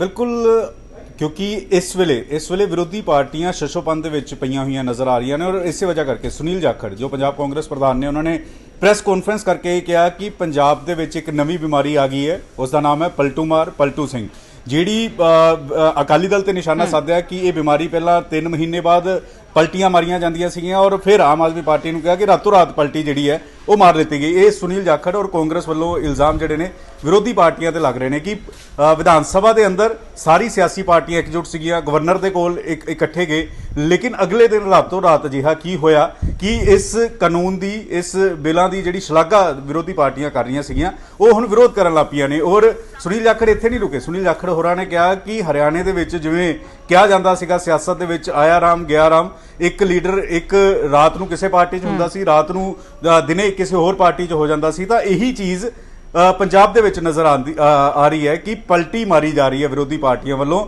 ਲੇਕਿਨ ਅਗਰ ਸੀਰੀਅਸ ਨੋਟ ਤੇ ਇਸ ਨੂੰ ਦੇਖਿਆ ਜਾਵੇ ਤਾਂ ਸਵਾਲ ਇਸ ਕਰਕੇ ਖੜੇ ਹੁੰਦੇ ਨੇ ਕਿ ਅਜੇ ਤੱਕ ਰਾਸ਼ਟਰਪਤੀ ਵੱਲੋਂ ਸਾਈਨ ਨਹੀਂ ਹੋਏ। 2 ਤੋਂ 4 ਨਵੰਬਰ ਦੇ ਵਿਚਾਲੇ ਸਮਾਂ ਮੰਗਿਆ ਗਿਆ ਹੈ ਔਰ ਦੋ ਹੋਰ ਜੋ ਕਾਂਗਰਸ ਦੇ ਵਿੱਚ ਇਸ ਕਾਨੂੰਨ ਦੇ ਵਿੱਚ ਨੁਕਤਾਚੀਨੀ ਨਿਕਲ ਕੇ ਸਾਹਮਣੇ ਆ ਰਹੀ ਹੈ। ਉਸ ਦੀ ਇੱਕ ਕਿ ਕਾਂਗਰਸ ਵੱਲੋਂ ਲਗਾਤਾਰ ਇਹ ਪ੍ਰਚਾਰ ਕੀਤਾ ਜਾ ਰਿਹਾ ਸੀਗਾ ਕਿ ਨਵੇਂ ਖੇਤੀ ਕਾਨੂੰਨ ਜੋ ਕੇਂਦਰ ਸਰਕਾਰ ਵੱਲੋਂ ਆਏ ਨੇ ਉਸ ਦੇ ਨਾਲ MSP ਖਤਮ ਹੋ ਜਾਏਗੀ ਔਰ MSP ਨਹੀਂ ਰਹੇਗੀ ਤਾਂ ਫਿਰ ਕਿਸਾਨ ਮੰਡੀਆਂ ਦੇ ਵਿੱਚ ਪ੍ਰਾਈਵੇਟ ਹੱਥਾਂ 'ਚ ਰੁਲਦਾ ਹੋਇਆ ਨਜ਼ਰ ਆਏਗਾ। ਔਰ ਜਿਹੜੇ ਨਵੇਂ ਕਾਨੂੰਨ ਪੰਜਾਬ ਸਰਕਾਰ ਵੱਲੋਂ ਲਿਆਂਦੇ ਗਏ ਨੇ ਉਸ ਦੇ ਵਿੱਚ ਇਹ ਕਿਹਾ ਗਿਆ ਹੈ ਕਿ ਅਗਰ MSP ਤੋਂ ਘੱਟ ਕੋਈ ਵੀ ਫਸਲ ਖਰੀਦਦਾ ਤਾਂ ਉਸ ਨੂੰ 3 ਸਾਲ ਦੀ ਸਜ਼ਾ ਹੋਏਗੀ। यानी कि सरकार कहना की चाह रही, पंजाब सरकार ये कहना चाह रही कि MSP जारी रहेगी। अगर ये कहना चाह रही है तो फिर ये क्यों पहला प्रचार किया गया कि केंद्र सरकार के कानूनों के विच MSP खत्म हो जाएगी।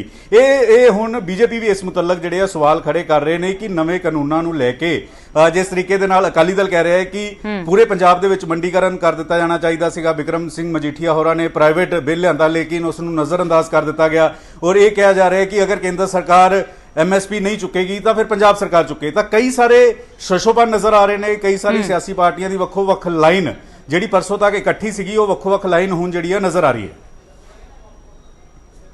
बिल्कुल पंकज, ते सवाल हालांकि पहला ही बहुत सारे सी पर हुण जिस तरीके दे नाल विरोध किया जा रहा है उस तो किते ना किते संघर्ष भी जिहड़ा कमजोर हुंदा नजर आ रहा है। रोहित बंसल जुड़े ने। रोहित, जिवें पहला ही कहा जा रहा सी कि केंद्र दे कोल जाना है, जेकर आवाज इकट्ठी होवेगी तो जल्दी केंद्र दे कन्ना तक पहुंचेगी, पर इत्थे तां जदों आवाज़ां वक्खो वक्खरियां हो गईयां तो फिर जाहिर जी गल है कि बीजेपी तो पहले ही कह रही है कि इत्थे तां आपस दे विच ही सुर इन्हां दे मिलदे नजर नहीं आ रहे, तो फिर किस हक दे नाल या किस दावे दे नाल कह रहे हैं कि असीं इकट्ठे हां किसानी दे लई।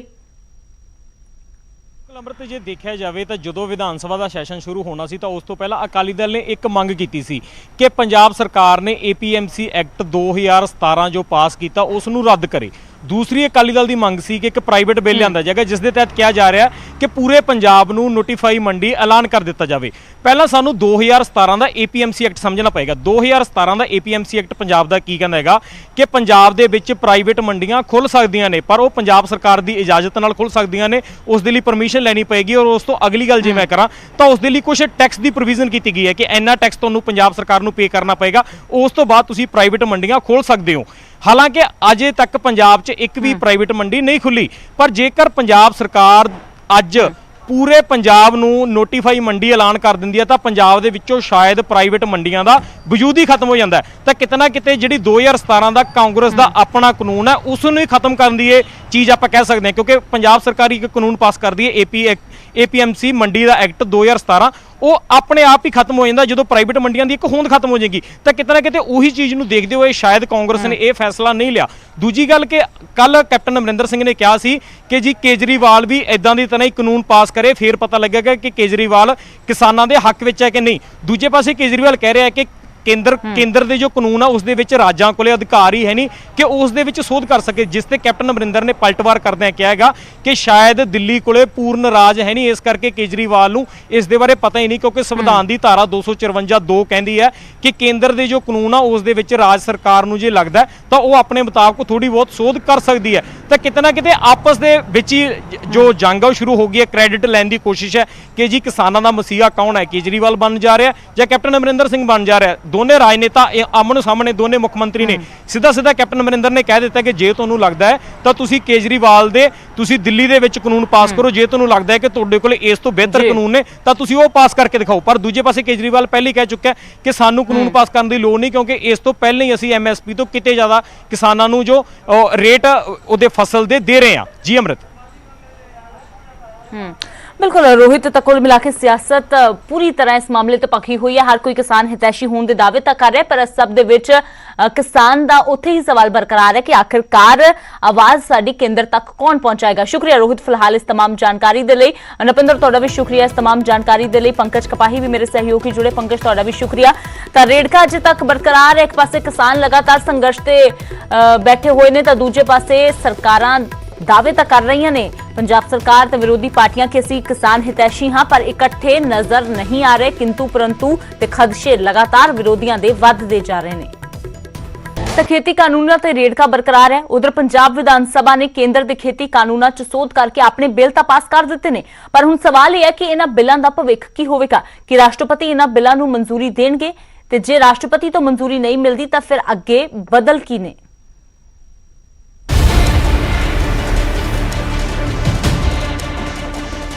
ਮੰਗਲਵਾਰ ਨੂੰ ਵਿਧਾਨ ਸਭਾ ਦੇ ਵਿੱਚ ਬਿੱਲ ਪਾਸ ਹੋਣ ਮਗਰੋਂ ਰਾਜਪਾਲ ਦੇ ਨਾਲ ਮੁਲਾਕਾਤ ਤੋਂ ਬਾਅਦ ਦੀਆਂ ਇਹ ਤਸਵੀਰਾਂ ਨੇ, ਜਿਸ ਦੇ ਵਿੱਚ ਮੁੱਖ ਮੰਤਰੀ ਤੋਂ ਲੈ ਕੇ ਵਿਰੋਧੀਆਂ ਤੱਕ ਦੇ ਸਾਰੇ ਲੀਡਰ ਇੱਕ ਫਰੇਮ ਦੇ ਵਿੱਚ ਨਜ਼ਰ ਆਏ ਸਨ।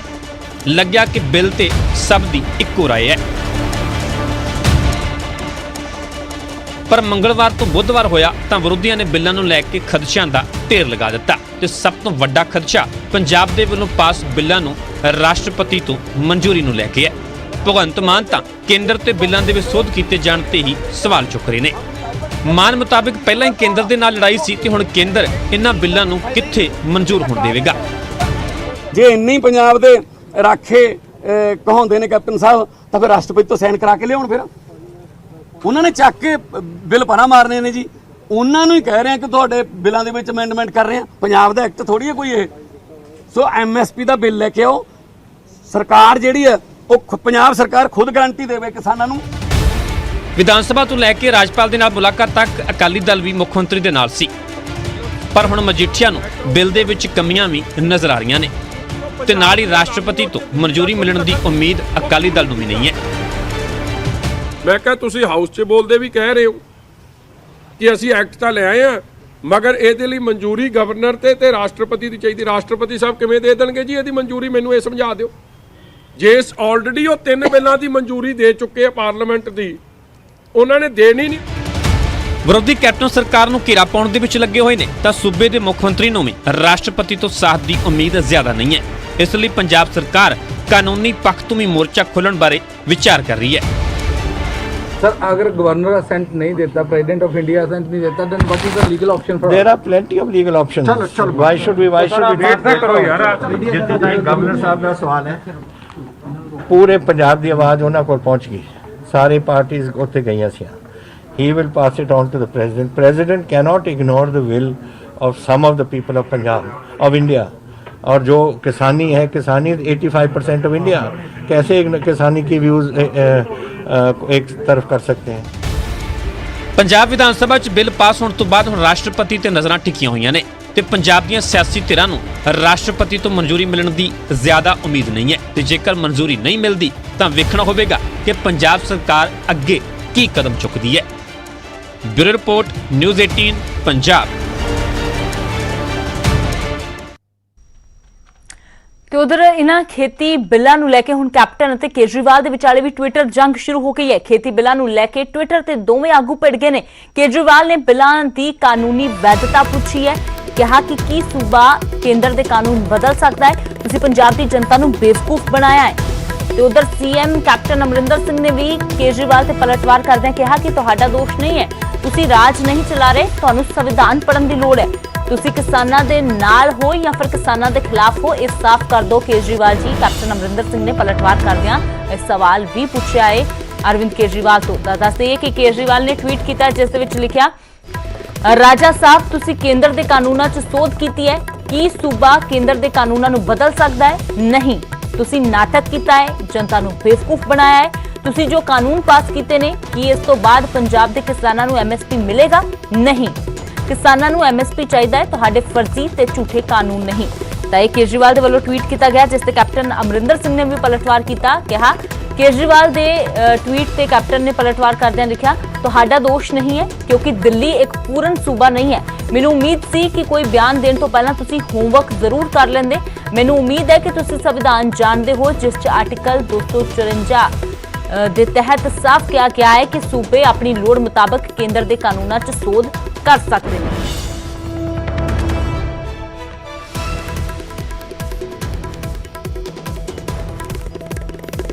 ਗੱਲ ਕਰਦੇ ਹਾਂ ਹੁਣ ਬੀਜੇਪੀ ਦੀ। ਦਲਿਤਾਂ ਦੇ ਮੁੱਦੇ ਤੇ ਬੀਜੇਪੀ ਦਾ ਹੱਲਾ ਬੋਲ ਕੈਪਟਨ ਸਰਕਾਰ ਦੇ ਖਿਲਾਫ ਰੋਸ ਮਾਰਚ ਕੱਢਣ ਜਾ ਰਹੀ ਹੈ। ਬੀਜੇਪੀ ਜਲੰਧਰ ਤੋਂ ਚੰਡੀਗੜ੍ਹ ਤੱਕ ਇਹ ਮਾਰਚ ਕੱਢਿਆ ਜਾਵੇਗਾ ਜਿਸ ਨੂੰ ਇਨਸਾਫ ਮਾਰਚ ਦਾ ਨਾਮ ਦਿੱਤਾ ਗਿਆ ਹੈ। ਬੀਜੇਪੀ ਦੇ ਵੱਲੋਂ ਦਲਿਤਾਂ ਦੇ ਹੱਕਾਂ ਤੇ ਡਾਕੇ ਮਾਰਨ ਦਾ ਇਲਜ਼ਾਮ ਲਗਾਇਆ ਜਾ ਰਿਹਾ ਹੈ। ਤਾਂ ਇਸ ਦੇ ਵਿੱਚ ਸਕਾਲਰਸ਼ਿਪ ਘੁਟਾਲੇ ਦਾ ਵੀ ਜ਼ਿਕਰ ਕੀਤਾ ਜਾ ਰਿਹਾ ਹੈ ਤੇ ਨਾਲ ਹੀ ਨਾਲ ਹੋਰ ਜੋ ਦਲਿਤਾਂ ਦੇ ਨਾਲ ਤਸ਼ੱਦਦ ਹੋਈ ਹੈ ਉਹਨਾਂ ਮੁੱਦਿਆਂ ਨੂੰ ਲੈ ਕੇ ਅੱਜ ਜਲੰਧਰ ਤੋਂ ਲੈ ਕੇ ਚੰਡੀਗੜ੍ਹ ਤੱਕ ਇਨਸਾਫ ਮਾਰਚ ਕੱਢਿਆ ਜਾਵੇਗਾ ਬੀਜੇਪੀ ਦੇ ਵੱਲੋਂ। ਤਾਂ ਬੀਜੇਪੀ ਅੱਜ ਦਲਿਤਾਂ ਦੇ ਮੁੱਦੇ ਤੇ ਹੱਲਾ ਬੋਲਣ ਜਾ ਰਹੀ ਹੈ ਕੈਪਟਨ ਸਰਕਾਰ ਦੇ ਖਿਲਾਫ ਰੋਸ ਮਾਰਚ ਕੱਢ ਕੇ। ਸਿੱਧਾ ਰੁਕ ਕਰਦੇ हैं सुरेंद्र कंबोज मेरे सहयोगी लाइव जुड़े ने। ਤਾਂ सुरेंद्र लगातार जिथे खेती कानूनां ते सियासत पखी हुई है ते सब दे विचाले बीजेपी हुण दलितां दा मुद्दा चुकन जा रही है। फिलहाल की कुछ प्रोग्राम उन्हां दा ते किस तरह दी तस्वीरां? जी बिल्कुल अमृत, जिदा कि ਜਿਹੜਾ ਦਲਿਤ ਸਮਾਜ ਦੇ ਲਗਾਤਾਰ ਤਸ਼ੱਦਦ ਹੁੰਦੀ ਆ ਰਹੀ ਹੈ ਉਸ ਨੂੰ ਲੈ ਕੇ ਬੀਜੇਪੀ ਦਲਿਤ ਸਮਾਜ ਵੱਲੋਂ ਇੱਕ ਰੋਸ ਮਾਰਚ ਜਿਹੜਾ ਹੈਗਾ ਉਹ ਕੱਢਿਆ ਜਾ ਰਿਹਾ ਹੈਗਾ। ਅਸੀਂ ਬਿਲਕੁਲ ਨੈਸ਼ਨਲ ਹਾਈਵੇ 1 ਦੇ ਉੱਤੇ ਖੜੇ ਆ, ਬਿਲਕੁਲ ਉਹਦੇ ਜਿਹੜੀ ਗਰਾਊਂਡ ਹੈਗੀ ਸੂਰੇ ਇਨਕਲੇਵ ਦੀ, ਉੱਥੇ ਜਿਹੜੇ ਬੀਜੇਪੀ ਦਲਿਤ ਸਮਾਜ ਦੇ ਜਿਹੜੇ ਲੋਕ ਹੈਗੇ ਨੇ ਉਹ ਇੱਥੇ ਇਕੱਠਾ ਹੋਣਗੇ। ਇੱਥੇ ਤੀਕਰ ਕਿ ਅੰਮ੍ਰਿਤਸਰ ਦੇ ਲੋਕ ਜਿਹੜੇ ਹੈਗੇ, ਅੰਮ੍ਰਿਤਸਰ ਤੋਂ ਜਿਹੜਾ ਜੱਥਾ ਚੱਲ ਕੇ ਆਏਗਾ, ਜਿਹੜਾ ਮੋਰਚਾ ਚੱਲ ਕੇ ਆਏਗਾ ਉਹ ਵੀ ਇੱਥੇ ਇਕੱਠਾ ਹੈਗਾ। ਇੱਥੋਂ ਇਕੱਠੇ ਹੋ ਕੇ ਫਿਰ ਇਹ ਚੰਡੀਗੜ੍ਹ ਦਾ ਜਿਹੜਾ ਕੂਚ ਕਰਨਗੇ। ਉੱਥੇ ਕੈਪਟਨ ਅਮਰਿੰਦਰ ਸਿੰਘ ਮੁੱਖ ਮੰਤਰੀ ਪੰਜਾਬ ਦੀ ਕੋਠੀ ਦਾ ਘਰਾਵ ਕਰਨਾ ਹੈਗਾ। ਤੁਸੀਂ ਦੇਖ ਸਕਦੇ ਹੋ ਤਸਵੀਰਾਂ ਦੇ ਵਿੱਚ ਜਿਹੜੇ ਐਸੀ ਸਮਾਜ ਦੇ ਦਲਿਤ ਲੋਕ ਹੈਗੇ ਇੱਥੇ ਇਕੱਠੇ ਹੋ ਰਹੇ ਨੇ ਔਰ ਪੁਲਿਸ ਵੱਲੋਂ ਵੀ ਜਿਹੜੇ ਇੱਥੇ ਪੁਖਤਾ ਪ੍ਰਬੰਧ ਕੀਤੇ ਗਏ ਨੇ। ਪੁਲਿਸ ਦੀ ਭਾਰੀ ਤਾਦਾਦ ਵਿੱਚ ਜਿਹੜੀ ਪੁਲਿਸ ਫੋਰਸ ਜਿਹੜੀ ਹੈਗੀ ਇੱਥੇ ਲੱਗੀ ਹੈਗੀ ਤਾਂ ਕਿ ਕੋਈ ਵੀ ਅਣਸੁਖਾਵੀ ਜਿਹੜੀ ਘਟਨਾ ਹੈਗੀ ਆ ਉਹ ਨਾ ਹੋ ਸਕੇ। ਫਿਲਹਾਲ ਸਾਡੇ ਨਾਲ ਇਸ ਵੇਲੇ ਦਲਿਤ ਸਮਾਜ ਦੇ ਸਾਬਕਾ ਚੇਅਰਮੈਨ ਜਿਹੜੇ ਹੈਗੇ ਰਜੇਸ਼ ਬਾਗਾ ਜੀ ਉਹ ਨਾਲ ਹੈਗੇ, ਉਹਨਾਂ ਨਾਲ ਗੱਲ ਕਰਦੇ ਹੈਗੇ ਵੀ ਕੀ ਰੋਡ ਮੈਪ ਹੈਗਾ, ਕੀ ਤੁਹਾਡੇ ਪਲਾਨਿੰਗ ਹੈਗੀ ਜਿਹੜੀ ਅੱਜ ਤੁਸੀਂ ਕੋਠੀ ਦਾ ਘਰਾਵ ਕਰਨ ਜਾ ਰਹੇ ਹੋ? ਸਾਡੀ ਇਹ ਆ ਵੀ ਸਾਡੀਆਂ ਮੇਨ ਮੰਗਾਂ ਜਿਹੜੀਆਂ, ਇੱਕ ਤੇ ਪੋਸਟ ਮੈਟਰ ਸਕਾਲਰਸ਼ਿਪ ਸਕੀਮ ਦਾ ਜਿਹੜਾ ਘੁਟਾਲਾ ਆ, ਸੀਐਮ ਸਾਹਿਬ ਨੇ ਆਪ ਹੀ ਇਨਕੁਆਇਰੀ ਬਿਠਾ ਕੇ ਉਹਨੂੰ ਆਪਣੇ ਕੋਲ ਰਿਪੋਰਟ ਰੱਖੀ ਆ। ਨਾ ਪਹਿਲੀ ਰਿਪੋਰਟ ਕੋਈ ਜਨਤਕ ਕੀਤੀ ਆ ਨਾ ਦੂਸਰੀ ਕੀਤੀ ਆ। ਉਹਦੇ ਵਿੱਚ ਘੁਟਾਲਾ ਬੱਚਿਆਂ ਦਾ ਹੋਇਆ। ਬੱਚੇ 5 ਲੱਖ ਇਸ ਵੇਲੇ ਲਗਭਗ ਜਿਨ੍ਹਾਂ ਨੂੰ ਸਰਟੀਫਿਕੇਟ ਨਹੀਂ ਮਿਲ ਰਹੇ, 3.5 ਲੱਖ ਬੱਚਾ ਹੈ ਜਿਨ੍ਹਾਂ ਨੂੰ ਐਡਮਿਸ਼ਨ ਨਹੀਂ ਮਿਲ ਰਹੀ। ਬਹੁਤ ਵੱਡੀ ਇਹ ਸਮੱਸਿਆ ਆ ਤੇ ਉਹਨੂੰ ਘੁਟਾਲੇ ਨੂੰ ਲੁਕਾਉਣ ਲਈ ਬੱਚਿਆਂ ਦਾ ਸ਼ੋਸ਼ਣ ਕੀਤਾ ਜਾ ਰਿਹਾ। ਤੇ ਦੂਸਰੀ ਮੰਗ ਹੈ ਸਾਡੀ ਇਹਦੀ ਇੱਕ ਤੇ ਸੀਬੀਆਈ ਜਾਂਚ ਹੋਵੇ, ਮੰਤਰੀ ਨੂੰ ਬਰਖਾਸਤ ਕੀਤਾ ਜਾਵੇ, ਤੀਸਰਾ ਜਿਹੜੇ ਦੋਸ਼ੀ ਆ ਉਹਨਾਂ ਨੂੰ ਤੁਰੰਤ ਅੰਦਰ ਕੀਤਾ ਜਾਵੇ ਤੇ ਇੱਕ ਰਾਸ਼ੀ ਜਿਹੜੀ ਕੇਂਦਰ ਵੱਲੋਂ ਆਈ ਆ ਉਹ ਜਾਰੀ ਕੀਤੀ ਜਾਵੇ। ਉਹ ਨਾ ਰਾਸ਼ੀ ਜਾਰੀ ਕਰ ਰਹੇ ਆ ਤੇ ਨਾ ਹੀ ਉਹ ਕੋਈ ਉਹਨਾਂ ਦੀ ਮਦਦ ਬੱਚਿਆਂ ਦੀ ਹੋ ਰਹੀ ਆ। ਆਏ ਦਿਨ ਬਿਆਨ ਤੇ ਬਿਆਨ ਦੇ ਰਹੇ ਆ। ਹੁਣ ਬਿਆਨ ਦੇਤਾ ਵੀ ਕਲੀਨ ਚਿੱਟ ਆ, ਬਲਕਿ ਰਿਪੋਰਟ ਤੇ ਪੇਸ਼ ਹੋਵੇ ਰਿਪੋਰਟ ਹੈ ਕੀ ਆ। ਰਿਪੋਰਟ ਦੇ ਵਿੱਚ ਕੁਝ ਨਹੀਂ ਦੱਸ ਰਹੇ। ਇਹ ਸਾਫ਼-ਸਾਫ਼ ਆ ਵੀ ਘੁਟਾਲਾ ਹੋਇਆ, ਬਹੁਤ ਵੱਡਾ ਘੁਟਾਲਾ ਆ। ਸਰਕਾਰ ਵੀ ਮੰਨਦੀ ਆ ਪਰ ਘੁਟਾਲੇ ਤੋਂ ਮੁੱਕਰਦੀ ਨਹੀਂ ਆ, ਪਰ ਕੋਈ ਕਾਰਵਾਈ ਕਰਨ ਤੋਂ ਪਿੱਛੇ ਹਟ ਰਹੀ ਆ। ਮੈਨੂੰ ਲੱਗਦਾ ਇਦੋਂ ਵੱਡਾ ਨਲਾਇਕੀ ਕੋਈ ਨਹੀਂ ਹੋ ਸਕਦੀ। ਕੱਲ ਸੀਐਮ ਸਾਹਿਬ ਨੇ ਕਿਹਾ ਸੀ ਵੀ ਲੀਡਰਾਂ ਦੀ ਵੀ ਨੈਤਿਕਤਾ ਹੋਣੀ ਚਾਹੀਦੀ ਆ। ਜੇ ਨੈਤਿਕਤਾ ਤੇ ਉਹਨਾਂ ਦੀ ਆਪਣੀ ਵੀ ਨੈਤਿਕਤਾ ਹੋਣੀ ਚਾਹੀਦੀ, ਸੀਐਮ ਦੀ ਵੀ ਇੱਕ ਨੈਤਿਕਤਾ ਹੁੰਦੀ ਆ, ਉਹ ਨੈਤਿਕਤਾ ਕਿੱਥੇ ਖੜੀ ਆ? ਮੈਨੂੰ ਇਹ ਹੈਰਾਨਗੀ ਹੁੰਦੀ ਆ। ਅੱਜ ਸਾਡਾ ਸਾਰਾ ਐਸਸੀ ਮੋਰਚਾ, ਭਾਰਤੀ ਜਨਤਾ ਪਾਰਟੀ ਦੇ ਵੱਡੇ ਲੀਡਰ ਜਿੰਨੇ ਵੀ ਪੰਜਾਬ ਸਟੇਟ ਦੇ ਸਾਰੇ ਅੱਜ ਅਸੀਂ ਇੱਥੋਂ ਚੱਲਾਂਗੇ, ਚੱਲ ਕੇ ਤੇ ਸੀਐਮ ਸਾਹਿਬ ਦਾ ਕੋਠੀ ਦਾ ਘਰਾਓ ਕਰਾਂਗੇ। ਤੇ ਇੱਕ ਪੰਜਾਬ 'ਚ ਜਿਹੜੇ ਆਏ ਦਿਨ ਡਕੈਤੀਆਂ, ਲੁੱਟਾਂ ਖੋਹਾਂ, ਸਾਡੀਆਂ ਧੀਆਂ ਜਿਹੜੀਆਂ ਮਹਿਲਾਵਾਂ ਆ ਉਹਨਾਂ ਦਾ ਰੇਪ, ਗੈਂਗ ਰੇਪ ਸਾਡੇ ਇੱਕ ਹੋਏ ਵਿੱਚ ਵੀ ਹੋਇਆ ਤੇ ਇੱਕ ਜਿਹੜਾ ਫਾਜ਼ਿਲਕਾ ਵਿੱਚ ਜਲਾਲਾਬਾਦ ਦੇ ਨਾਲ ਹੀ ਪਿੰਡ ਬੱਚੇ ਨੂੰ ਪਿਸ਼ਾਬ ਪੜਾ ਕੇ ਕੁੱਟਮਾਰ ਕੀਤੀ ਗਈ। ਇਦਾਂ ਦੇ ਅਨੇਕਾਂ ਕੇਸਾਂ ਦੇ ਸੰਬੰਧ ਵਿੱਚ ਅੱਜ ਦਲਿਤ ਇਨਸਾਫ ਯਾਤਰਾ ਜਿਹੜੀ ਆ ਉਹ ਜਲੰਧਰ ਤੋਂ ਲੈ ਕੇ ਕੂਚ ਕਰੂਗੀ ਚੰਡੀਗੜ੍ਹ ਤੇ ਬਹੁਤ ਵੱਡੀ ਪੱਧਰ ਤੇ ਸਾਡੇ ਵਰਕਰ ਸਾਰੇ ਪਹੁੰਚ ਰਹੇ ਆ। ਤੇ ਮੈਨੂੰ ਲੱਗਦਾ ਇਹ ਅਸੀਂ ਇਨਸਾਫ ਲਈ ਲੜਾਈ ਆ ਉਨੀ ਦੇਰ ਜਾਰੀ ਰੱਖਾਂਗੇ ਜਿੰਨੀ ਦੇਰ ਉਹ ਲੋਕਾਂ ਨੂੰ ਇਨਸਾਫ ਨਹੀਂ ਦਿਵਾਉਂਦੇ ਤੇ ਸਰਕਾਰ ਉਹਨਾਂ ਨੂੰ ਇਨਸਾਫ ਦੇਣ ਲਈ ਮੰਨਦੀ ਨਹੀਂ। ਅੱਛਾ ਬਾਗਾ ਸਾਹਿਬ, ਇਹਦੇ ਵਿੱਚ ਸਿਰਫ ਜਲੰਧਰ ਦੇ ਬੀਜੇਪੀ ਦੇ ਲੋਕ ਹੈਗੇ ਨਾ ਜਾਂ ਪੂਰੇ ਪੰਜਾਬ ਦੇ ਆ ਤਾਂ ਕੀ ਰੋਡ ਮੈਪ ਹੈਗਾ ਇਹਦੇ ਵਿੱਚ? ਇਹਦੇ ਵਿੱਚ ਨਾ ਪੂਰੇ ਪੰਜਾਬ ਦੇ ਸ਼ਾਮਲ ਹੋਣਗੇ ਰਸਤੇ, ਜਿੱਦਾਂ ਚੱਲਾਂਗੇ। ਕੁਝ ਨਵੇਂ ਤੋਂ ਸ਼ਹਿਰ ਤੋਂ ਰਲਣਗੇ, ਕੁਝ ਸਾਡੇ ਲੁਧਿਆਣੇ ਤੋਂ ਉਧਰ ਰਲਣਗੇ, ਬਾਕੀ ਵੱਖ-ਵੱਖ ਜ਼ਿਲ੍ਹੇ ਸੰਗਰੂਰ, ਪਟਿਆਲਾ, ਮਾਨਸਾ, ਉਹ ਸਾਰਿਆਂ ਨੂੰ ਅਲੱਗ-ਅਲੱਗ ਰੂਟ ਦਿੱਤੇ ਆ। ਇੱਧਰ ਜਿਹੜੇ ਅੰਮ੍ਰਿਤਸਰ ਆ, ਪਠਾਨਕੋਟ ਆ, ਹੁਸ਼ਿਆਰਪੁਰ ਆ, ਉਹ ਇੱਧਰੋਂ ਅਸੀਂ ਚੱਲਾਂਗੇ। ਸਾਰਾ ਸਾਡਾ ਇੱਦਾਂ ਦਾ ਰੂਟ ਬਣਾਇਆ ਆ ਤੇ ਬਸ ਥੋੜੀ ਦੇਰ ਤੱਕ ਸਾਡੀ ਕੇਂਦਰੀ ਸਟੇਟ ਲੀਡਰਸ਼ਿਪ ਤੇ ਸਾਡੇ ਕੇਂਦਰ ਦੇ ਜਿਹੜੇ ਮੰਤਰੀ ਆ, ਸੋਮ ਪ੍ਰਕਾਸ਼ ਜੀ ਤੇ ਸਾਬਕਾ ਮੰਤਰੀ ਵਿਜੇ ਸਾਂਪਲਾ ਜੀ, ਸਾਡੇ ਰਾਜਕੁਮਾਰ ਅਟਵਾਲ ਜੀ ਜਿਹੜੇ ਐਸਸੀ ਮੋਰਚੇ ਦੇ ਪ੍ਰਧਾਨ ਆ, ਉਹਨਾਂ ਦੀ ਅਗਵਾਈ 'ਚ ਯਾਤਰਾ ਕੱਢਾਂਗੇ। ਤੇ ਸਾਨੂੰ ਵਿਸ਼ੇਸ਼ ਤੌਰ ਤੇ ਝੰਡੀ ਦੇਣ ਸਾਡੇ ਪੰਜਾਬ ਪ੍ਰਧਾਨ ਅਸ਼ਵਨੀ ਸ਼ਰਮਾ ਜੀ ਆ ਰਹੇ ਆ ਤੇ ਥੋੜੀ ਦੇਰ ਤੱਕ ਇਹ ਯਾਤਰਾ ਸ਼ੁਰੂ ਕਰਨੇ ਅਸੀਂ ਜਾ ਰਹੇ ਹਾਂ।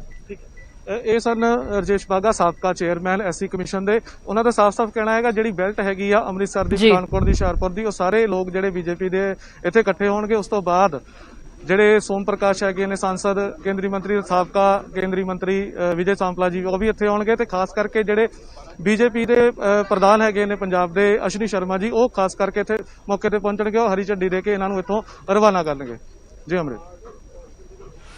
बिल्कुल सुरेंद्र, तो लगातार नजर बनी हुई है जो इंसाफ मार्च अज बीजेपी दे वल्लों कढ़िया जाएगा। शुक्रिया फिलहाल इस तमाम जानकारी दे लई। तां बीजेपी पूरी तरह तैयार नजर आ रही है सूबा सरकार नूं घेरन दे लई। अज दलितां दे मुद्दिआं ते हल्ला बोलण जा रही है। हुण तो कुछ ही देर दे विच इंसाफ मार्च जलंधर तो शुरू किया जाएगा, जिहड़ा चंडीगढ़ तक निकलेगा। ते इसकी अगवाई, इसकी शुरुआत करन दे लई पंजाब बीजेपी प्रधान अश्विनी शर्मा पहुंचणगे। इस तो इलावा विजय सांपला ते केंद्रीय राज मंत्री सोम प्रकाश भी इत्थे शामिल होणगे।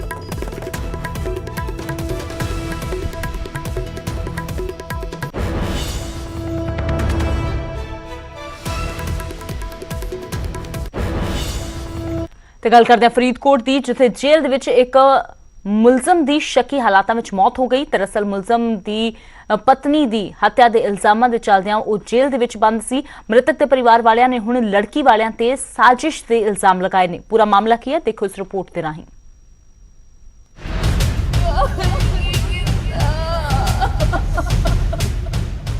ਜੋ ਕਦੇ ਖੁਦ ਮੁਲਜ਼ਮ ਸੀ, ਅੱਜ ਮੌਤ ਦੀ ਨੀਂਦ ਸੌਂ ਗਿਆ।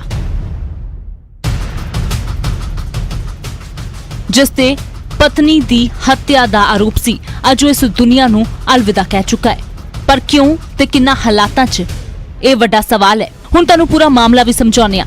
दरअसल सागर ते ज्योति दा विआह 1 साल पहलां होया सी ते करीब 4 महीना पहलां ज्योति दी भेद भरे हालातां च मौत हो गई। ज्योति दे परिवार ने सागर अते उसदे परिवार ते दाज दे कारण हत्या दा आरोप लगाया है, जिस तो बाद सागर नूं जेल हो गई। पर हुण उसदी मौत तो बाद उसके परिवार का कहना है कि उन्होंने झूठे केस च फसाया गया ते राजीनामे दे लई 50 लाख की मंग भी की गई। हुण मंग परिवार कर रहा है कि जेल प्रशासन ते लड़की दे परिवार खिलाफ जदों तक कार्रवाई नहीं हुंदी उदों तक वो अंतिम संस्कार नहीं करनगे। अगर इन्होंने हमको प्रशासन ने किसी भी तरह के अधिकारी ने हमको ज़बरदस्ती लाश सौंपने की कोशिश की तो हम लाश को सड़क पे रख के धरना लगाएंगे। जितना हो सका संघर्ष जोर से जोर करेंगे। ਸਹੁਰਿਆਂ ਦਾ ਵਤੀਰਾ ਬਹੁਤ ਮਾੜਾ ਸੀ ਜੀ, ਬਹੁਤ ਧਮਕੀਆਂ ਦਿੰਦੇ ਸੀ ਤੇ ਬਹੁਤ ਜ਼ਿਆਦਾ ਇਹਨਾਂ ਨੇ ਹਰਾਸ ਕੀਤਾ ਸਾਨੂੰ। ਤੁਸੀਂ ਲੜਕੇ ਦੀ ਮੌਤ ਪਿੱਛੇ ਕਿਸ ਨੂੰ ਦੋਸ਼ੀ ਮੰਨਦੇ ਹੋ? ਇਹ ਲੜਕੇ ਦੇ ਸਹੁਰਿਆਂ ਨੂੰ ਤੇ ਜੇਲ੍ਹ ਪ੍ਰਸ਼ਾਸਨ ਨੂੰ। ਇਹਨਾਂ ਦੇ ਜੋ ਬਣਦੀ ਕਾਨੂੰਨੀ ਕਾਰਵਾਈ ਹੋਣੀ ਚਾਹੀਦੀ। उधर जो पुलिस के कोलों इस मुतलक सवाल किया गया तो पुलिस ने गेंद जेल प्रशासन के पाले च सुट दी। जज साहब ਨੂੰ ਇਨਫੋਰਮ ਕਰਾਂਗੇ, ਬਾਕੀ ਕਾਰਵਾਈ ਕੰਪਲੀਟ ਹੋ ਗਈ ਹੈ ਤੇ ਉਹ ਜਜ ਸਾਹਿਬ ਆ ਕੇ ਇਹਦੇ ਪਿਤਾ ਦਾ ਬਿਆਨ ਲਿਖਣਗੇ। ਮੈਂ ਵੀ ਲਿਖਿਆ, ਉਹ ਇਹਦੇ ਆਧਾਰ ਤੇ ਅਸੀਂ ਉਹਨਾਂ ਨੂੰ ਮਾਰਕ ਕਰਾਵਾਂਗੇ ਸੀਨੀਅਰ ਮੈਡੀਕਲ ਅਫਸਰ ਦਾ। ਪੋਸਟਮਾਰਟਮ ਹੋ ਕੇ ਡੈਡ ਬੋਡੀ ਇਹਨਾਂ ਦੇ ਹਵਾਲੇ ਕਰ ਦਿਆਂਗੇ। ਬਾਕੀ ਦੀ ਕਾਰਵਾਈ ਜੋ ਵੀ ਜਜ ਸਾਹਿਬ ਕਰਨਗੇ ਆਪਣੀ ਜਾਂਚ ਮੁਤਾਬਕ ਉਹਦੇ ਮੁਤਾਬਕ ਅੱਗੇ ਅਮਲ ਚ ਲਿਆਂਗੇ। बेशक पुलिस मामले की जांच का दावा कर रही है, पर रिहाई तो 2-3 दिन पहला सागर की मौत कई तरह के सवाल खड़े कर रही है। फिलहाल देखना दिलचस्प होगा कि खाकी की जांच विच की सामने आउंदा है, क्योंकि इल्जाम तां खाकी ते भी लग रहे ने। ते गल करते हुण उन्हां नौजवानां दी जिहड़े एक बेहतर भविख दा सुपना लैके अमरीका गए पर उत्थों डिपोर्ट होकर आ गए। जी हां, अमरीका तो डिपोर्ट होए 69 नौजवान अमृतसर एयरपोर्ट पहुंचे। दरअसल इन्हां नौजवानों नूं एजेंट ने जाली वीज़ा देके अमरीका भेजिया सी, जिन्हां दी जालसाजी अमरीका दे विच फड़ी गई। पहला नौजवानों नूं कैंप दे विच रखिया गया ते उस तो बाद सरकार ने वापस भेज दिता। नौजवानों मुताबक उन्हां दे पिता ने जमीन वेच के पैसा कमाउण दे लई उन्हां नूं भेजिया सी, पर उन्हां दे सारे सुपने अधूरे ही रह गए ने।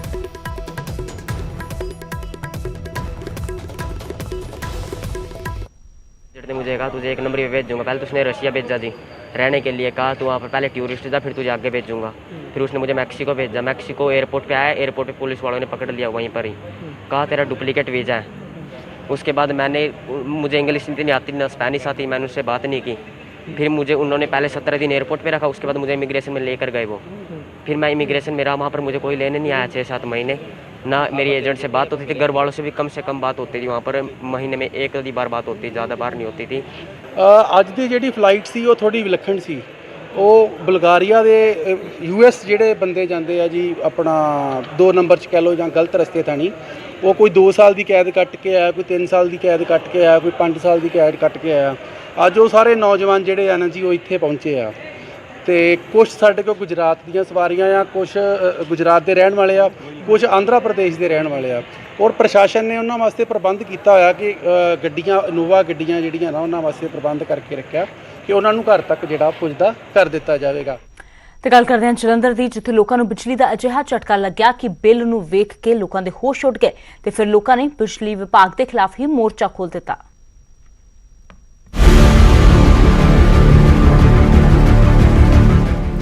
ਬਿੱਲਾਂ ਨੇ ਲਗਾਇਆ ਕਰੰਟ, ਬਿਜਲੀ ਵਿਭਾਗ ਖਿਲਾਫ ਭੜਕੇ ਲੋਕ। ਤਸਵੀਰਾਂ ਜਲੰਧਰ ਦੇ ਆਬਾਦਪੁਰਾ ਦੀਆਂ ਨੇ, ਜਿੱਥੇ ਲੋਕਾਂ ਦਾ 1000-2000 ਨੇ ਬਲਕਿ 1 ਲੱਖ ਰੁਪਏ ਤੋਂ ਵੱਧ ਬਿੱਲ ਆ ਗਿਆ। ਬਿੱਲ ਆਉਣ ਦੀ ਦੇਰ ਸੀ ਕਿ ਲੋਕਾਂ ਦਾ ਜਵਾਲਾਮੁਖੀ ਫਟ ਗਿਆ। ਬਿੱਲ ਵੇਖਦਿਆਂ ਹੀ ਗੁੱਸਾ 7ਵੇਂ ਆਸਮਾਨ ਤੇ ਜਾ ਪਹੁੰਚਿਆ। ਭੜਕੇ ਲੋਕਾਂ ਨੇ ਬਿਜਲੀ ਵਿਭਾਗ ਦੇ ਖਿਲਾਫ ਜੰਮ ਕੇ ਨਾਅਰੇਬਾਜ਼ੀ ਕੀਤੀ।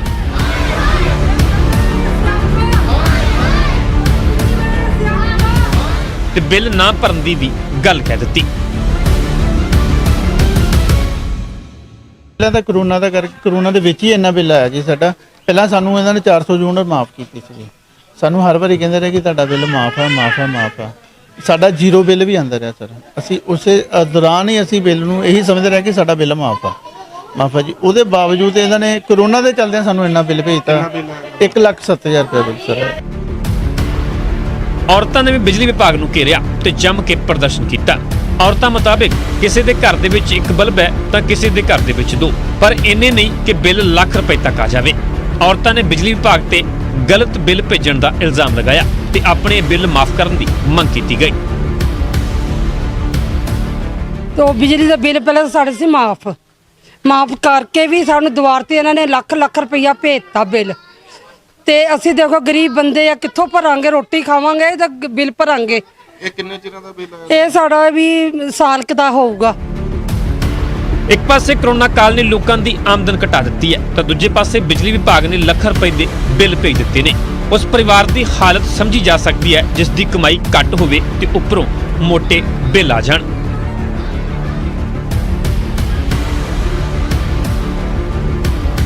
जलंधर तो सुरिंदर कंबोज, न्यूज़ 18 पंजाब।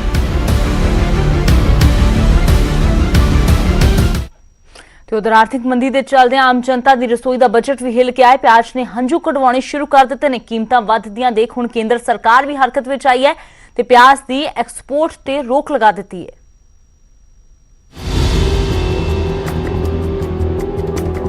कोरोना महामारी ने दुनिया भर की अर्थव्यवस्था ਨੂੰ बर्बाद कर ਦਿੱਤਾ। पूरी दुनिया आर्थिक मंदी नाल जूझ रही है। भारत भी इस तो अछूता नहीं। कोरोना करके लगे लंबे लॉकडाउन ने आर्थिकता ਨੂੰ अपंग कर ਦਿੱਤਾ। ਲੱਖਾਂ ਕਰੋੜਾਂ ਲੋਕ ਬੇਰੁਜ਼ਗਾਰ ਹੋ ਗਏ। ਹਜੇ ਹਾਲਤ ਪਟੜੀ ਤੇ ਆਉਣ ਹੀ ਲੱਗੀ ਸੀ ਕਿ ਮਹਿੰਗਾਈ ਨੇ ਪਰੇਸ਼ਾਨ ਕਰ ਦਿੱਤਾ ਹੈ। ਆਮ ਆਦਮੀ ਦੇ ਲਈ 2 ਵਕਤ ਦੀ ਰੋਟੀ ਜੁਟਾਉਣਾ ਇੱਕ ਵੱਡੀ ਚੁਣੌਤੀ ਹੈ ਤੇ ਹੁਣ ਸਬਜ਼ੀਆਂ ਉਸ ਦੀ ਪਹੁੰਚ ਤੋਂ ਬਾਹਰ ਹੋ ਗਈਆਂ ਨੇ। ਦੇਸ਼ ਭਰ 'ਚ ਸਬਜ਼ੀਆਂ ਦੇ ਰੇਟ ਅਸਮਾਨ ਛੂਹਣ ਲੱਗੇ ਨੇ। ਪਿਆਜ਼ ਦੇ ਰੇਟਾਂ ਨੂੰ ਅੱਗ ਲੱਗ ਰਹੀ ਹੈ ਔਰ ਮੰਡੀ 'ਚ ਹੀ ਪਿਆਜ਼ ਦੇ ਰੇਟ 60 ਰੁਪਏ ਪ੍ਰਤੀ ਕਿਲੋ ਹੋ ਗਏ ਨੇ। कोरोना महामारी की वजह नाल लोगों की आर्थिक हालत पहला तो ही खराब चल रही सी कि उपरों सब्जियां दे वाधे रेटां ने लोगों की परेशानी नूं होर वधा दिता। बहुत महंगा है, नहीं खा सकते लोग, गरीब लोग ने। चलो नौकरियों वाले तो खा लेंगे, जो दिहाड़ी मजदूरी करते वो कहाँ से खाएंगे। देखो हर चीज़ महंगी होगी। प्याज ने तो एकदम ही मतलब महंगाई कर दी। गरीब आदमी कहाँ से खरीदेगा, इतनी महंगाई हो रही है। सरकार को चाहिए भी इस तरफ ध्यान दे और सभी चीज़ों पे मतलब कंट्रोल पाए। प्याज दे वाधे रेटां तो ना केवल उपभोक्ता परेशान ने बल्कि दुकानदार भी तंग ने। हुण लोग घट प्याज खरीद रहे ने। घर दा सारा बजट सब्जी खरीदण नाल बिगड़ रहा है। दुकानदारां दा कहना है कि हुण तां सानू प्याज दे रेट गाहक नूं दस्सण विच भी डर लगदा है। जो लोग पहला 5 किलो प्याज खरीदते सी वो हुण आधा किलो या किलो प्याज लेके ही गुजारा कर रहे ने।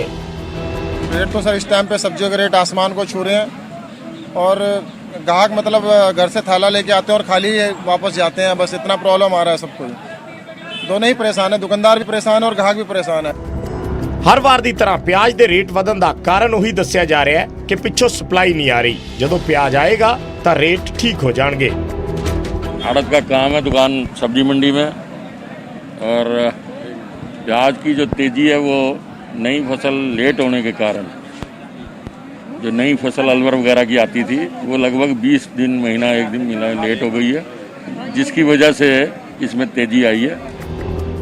हरियाणा की तरह पंजाब च भी प्याज दी कीमतां आसमान छू रही ने। सिर्फ एक हफ्ते च प्याज की कीमत च 25 तो 30 रुपए का वाधा होया है। हले नराते चल रहे ने जिस विच अमूमन प्याज के रेट घट होंदे ने, पर इस बार अजिहा बिल्कुल नहीं। जानकार मानते ने कि नरात्यां तो बाद प्याज दी कीमतां च होर वाधा हो सकता है। तो करके कोई नासिक बरसात हो रही है, जी बिजाई होनी सी लास्ट मंथ ਉਹ ਚਲੀ ਗਈ, ਹੁਣ ਅੱਜ 15 ਦਿਨ ਬਾਅਦ ਬਜਾਈ ਹੋਏਗੀ। ਉਹਦੇ ਕਰਕੇ ਜਿਹੜਾ ਭਾਅ ਵਧਣਾ ਸ਼ੁਰੂ ਹੋ ਗਿਆ ਕਿ ਸਟਾਕ ਜਿਹੜਾ ਪਿੱਛੇ ਉਹ ਘਟਣਾ ਸ਼ੁਰੂ ਹੋ ਗਿਆ। ਬਟ ਇੱਦਾਂ ਮੈਂ ਕਿ ਜ਼ਿਆਦਾ ਤੇਜ਼ੀ ਵੀ ਨਹੀਂ ਹੈ ਕਿ ਅਫਗਾਨਿਸਤਾਨ ਤੋਂ ਮਾਲ ਇੰਪੋਰਟ ਹੋਣਾ ਸ਼ੁਰੂ ਹੋ ਗਿਆ ਵਾ। ਅਫਗਾਨਿਸਤਾਨ ਦਾ ਮਾਲ ਆਇਆ, ਉਹ ਵਿਕ ਰਿਹਾ 45-50 ਰੁਪਏ ਕਿਲੋ ਵਿਕਣਾ ਸ਼ੁਰੂ ਹੋਇਆ ਜੀ। ਉਹ ਮਹਾਰਾਸ਼ਟਰ 'ਚ ਪਿਆਜ਼ ਦੀ ਫਸਲ ਵੱਡੇ ਪੱਧਰ ਤੇ ਖਰਾਬ ਹੋਣ ਦੀ ਵਜ੍ਹਾ ਨਾਲ ਆਉਣ ਵਾਲੇ ਦਿਨਾਂ 'ਚ ਪਿਆਜ਼ ਦੀ ਕਮੀ ਹੋਰ ਵੱਧ ਸਕਦੀ ਹੈ। ਜ਼ਾਹਿਰ ਜੀ ਗੱਲ ਹੈ ਕਿ ਜੇਕਰ ਪਿਆਜ਼ ਨਹੀਂ ਆਏਗਾ ਤਾਂ ਕੀਮਤਾਂ 'ਚ ਵਾਧਾ ਹੋਏਗਾ। ਕੁੱਲ ਮਿਲਾ ਕੇ ਆਉਣ ਵਾਲੇ ਦਿਨ ਆਮ ਲੋਕਾਂ ਦੇ ਲਈ ਹੋਰ ਮੁਸ਼ਕਲਾਂ ਭਰੇ ਹੋਣ ਵਾਲੇ ਨੇ। ਤਿਉਹਾਰਾਂ ਦਾ ਮੌਸਮ ਹੈ ਤੇ ਸਬਜ਼ੀਆਂ ਤੱਕ ਖਰੀਦਣਾ ਮੁਸ਼ਕਿਲ ਹੋ ਗਿਆ ਹੈ। ਲੱਗਦਾ ਹੈ ਕਰੋਨਾ ਦੀ ਵਜ੍ਹਾ ਨਾਲ ਬੇਰੌਣਕ ਹੋਏ ਤਿਉਹਾਰਾਂ ਤੇ ਹੁਣ ਮਹਿੰਗਾਈ ਦੀ ਮਾਰ ਪਏਗੀ। Bureau report, news 18।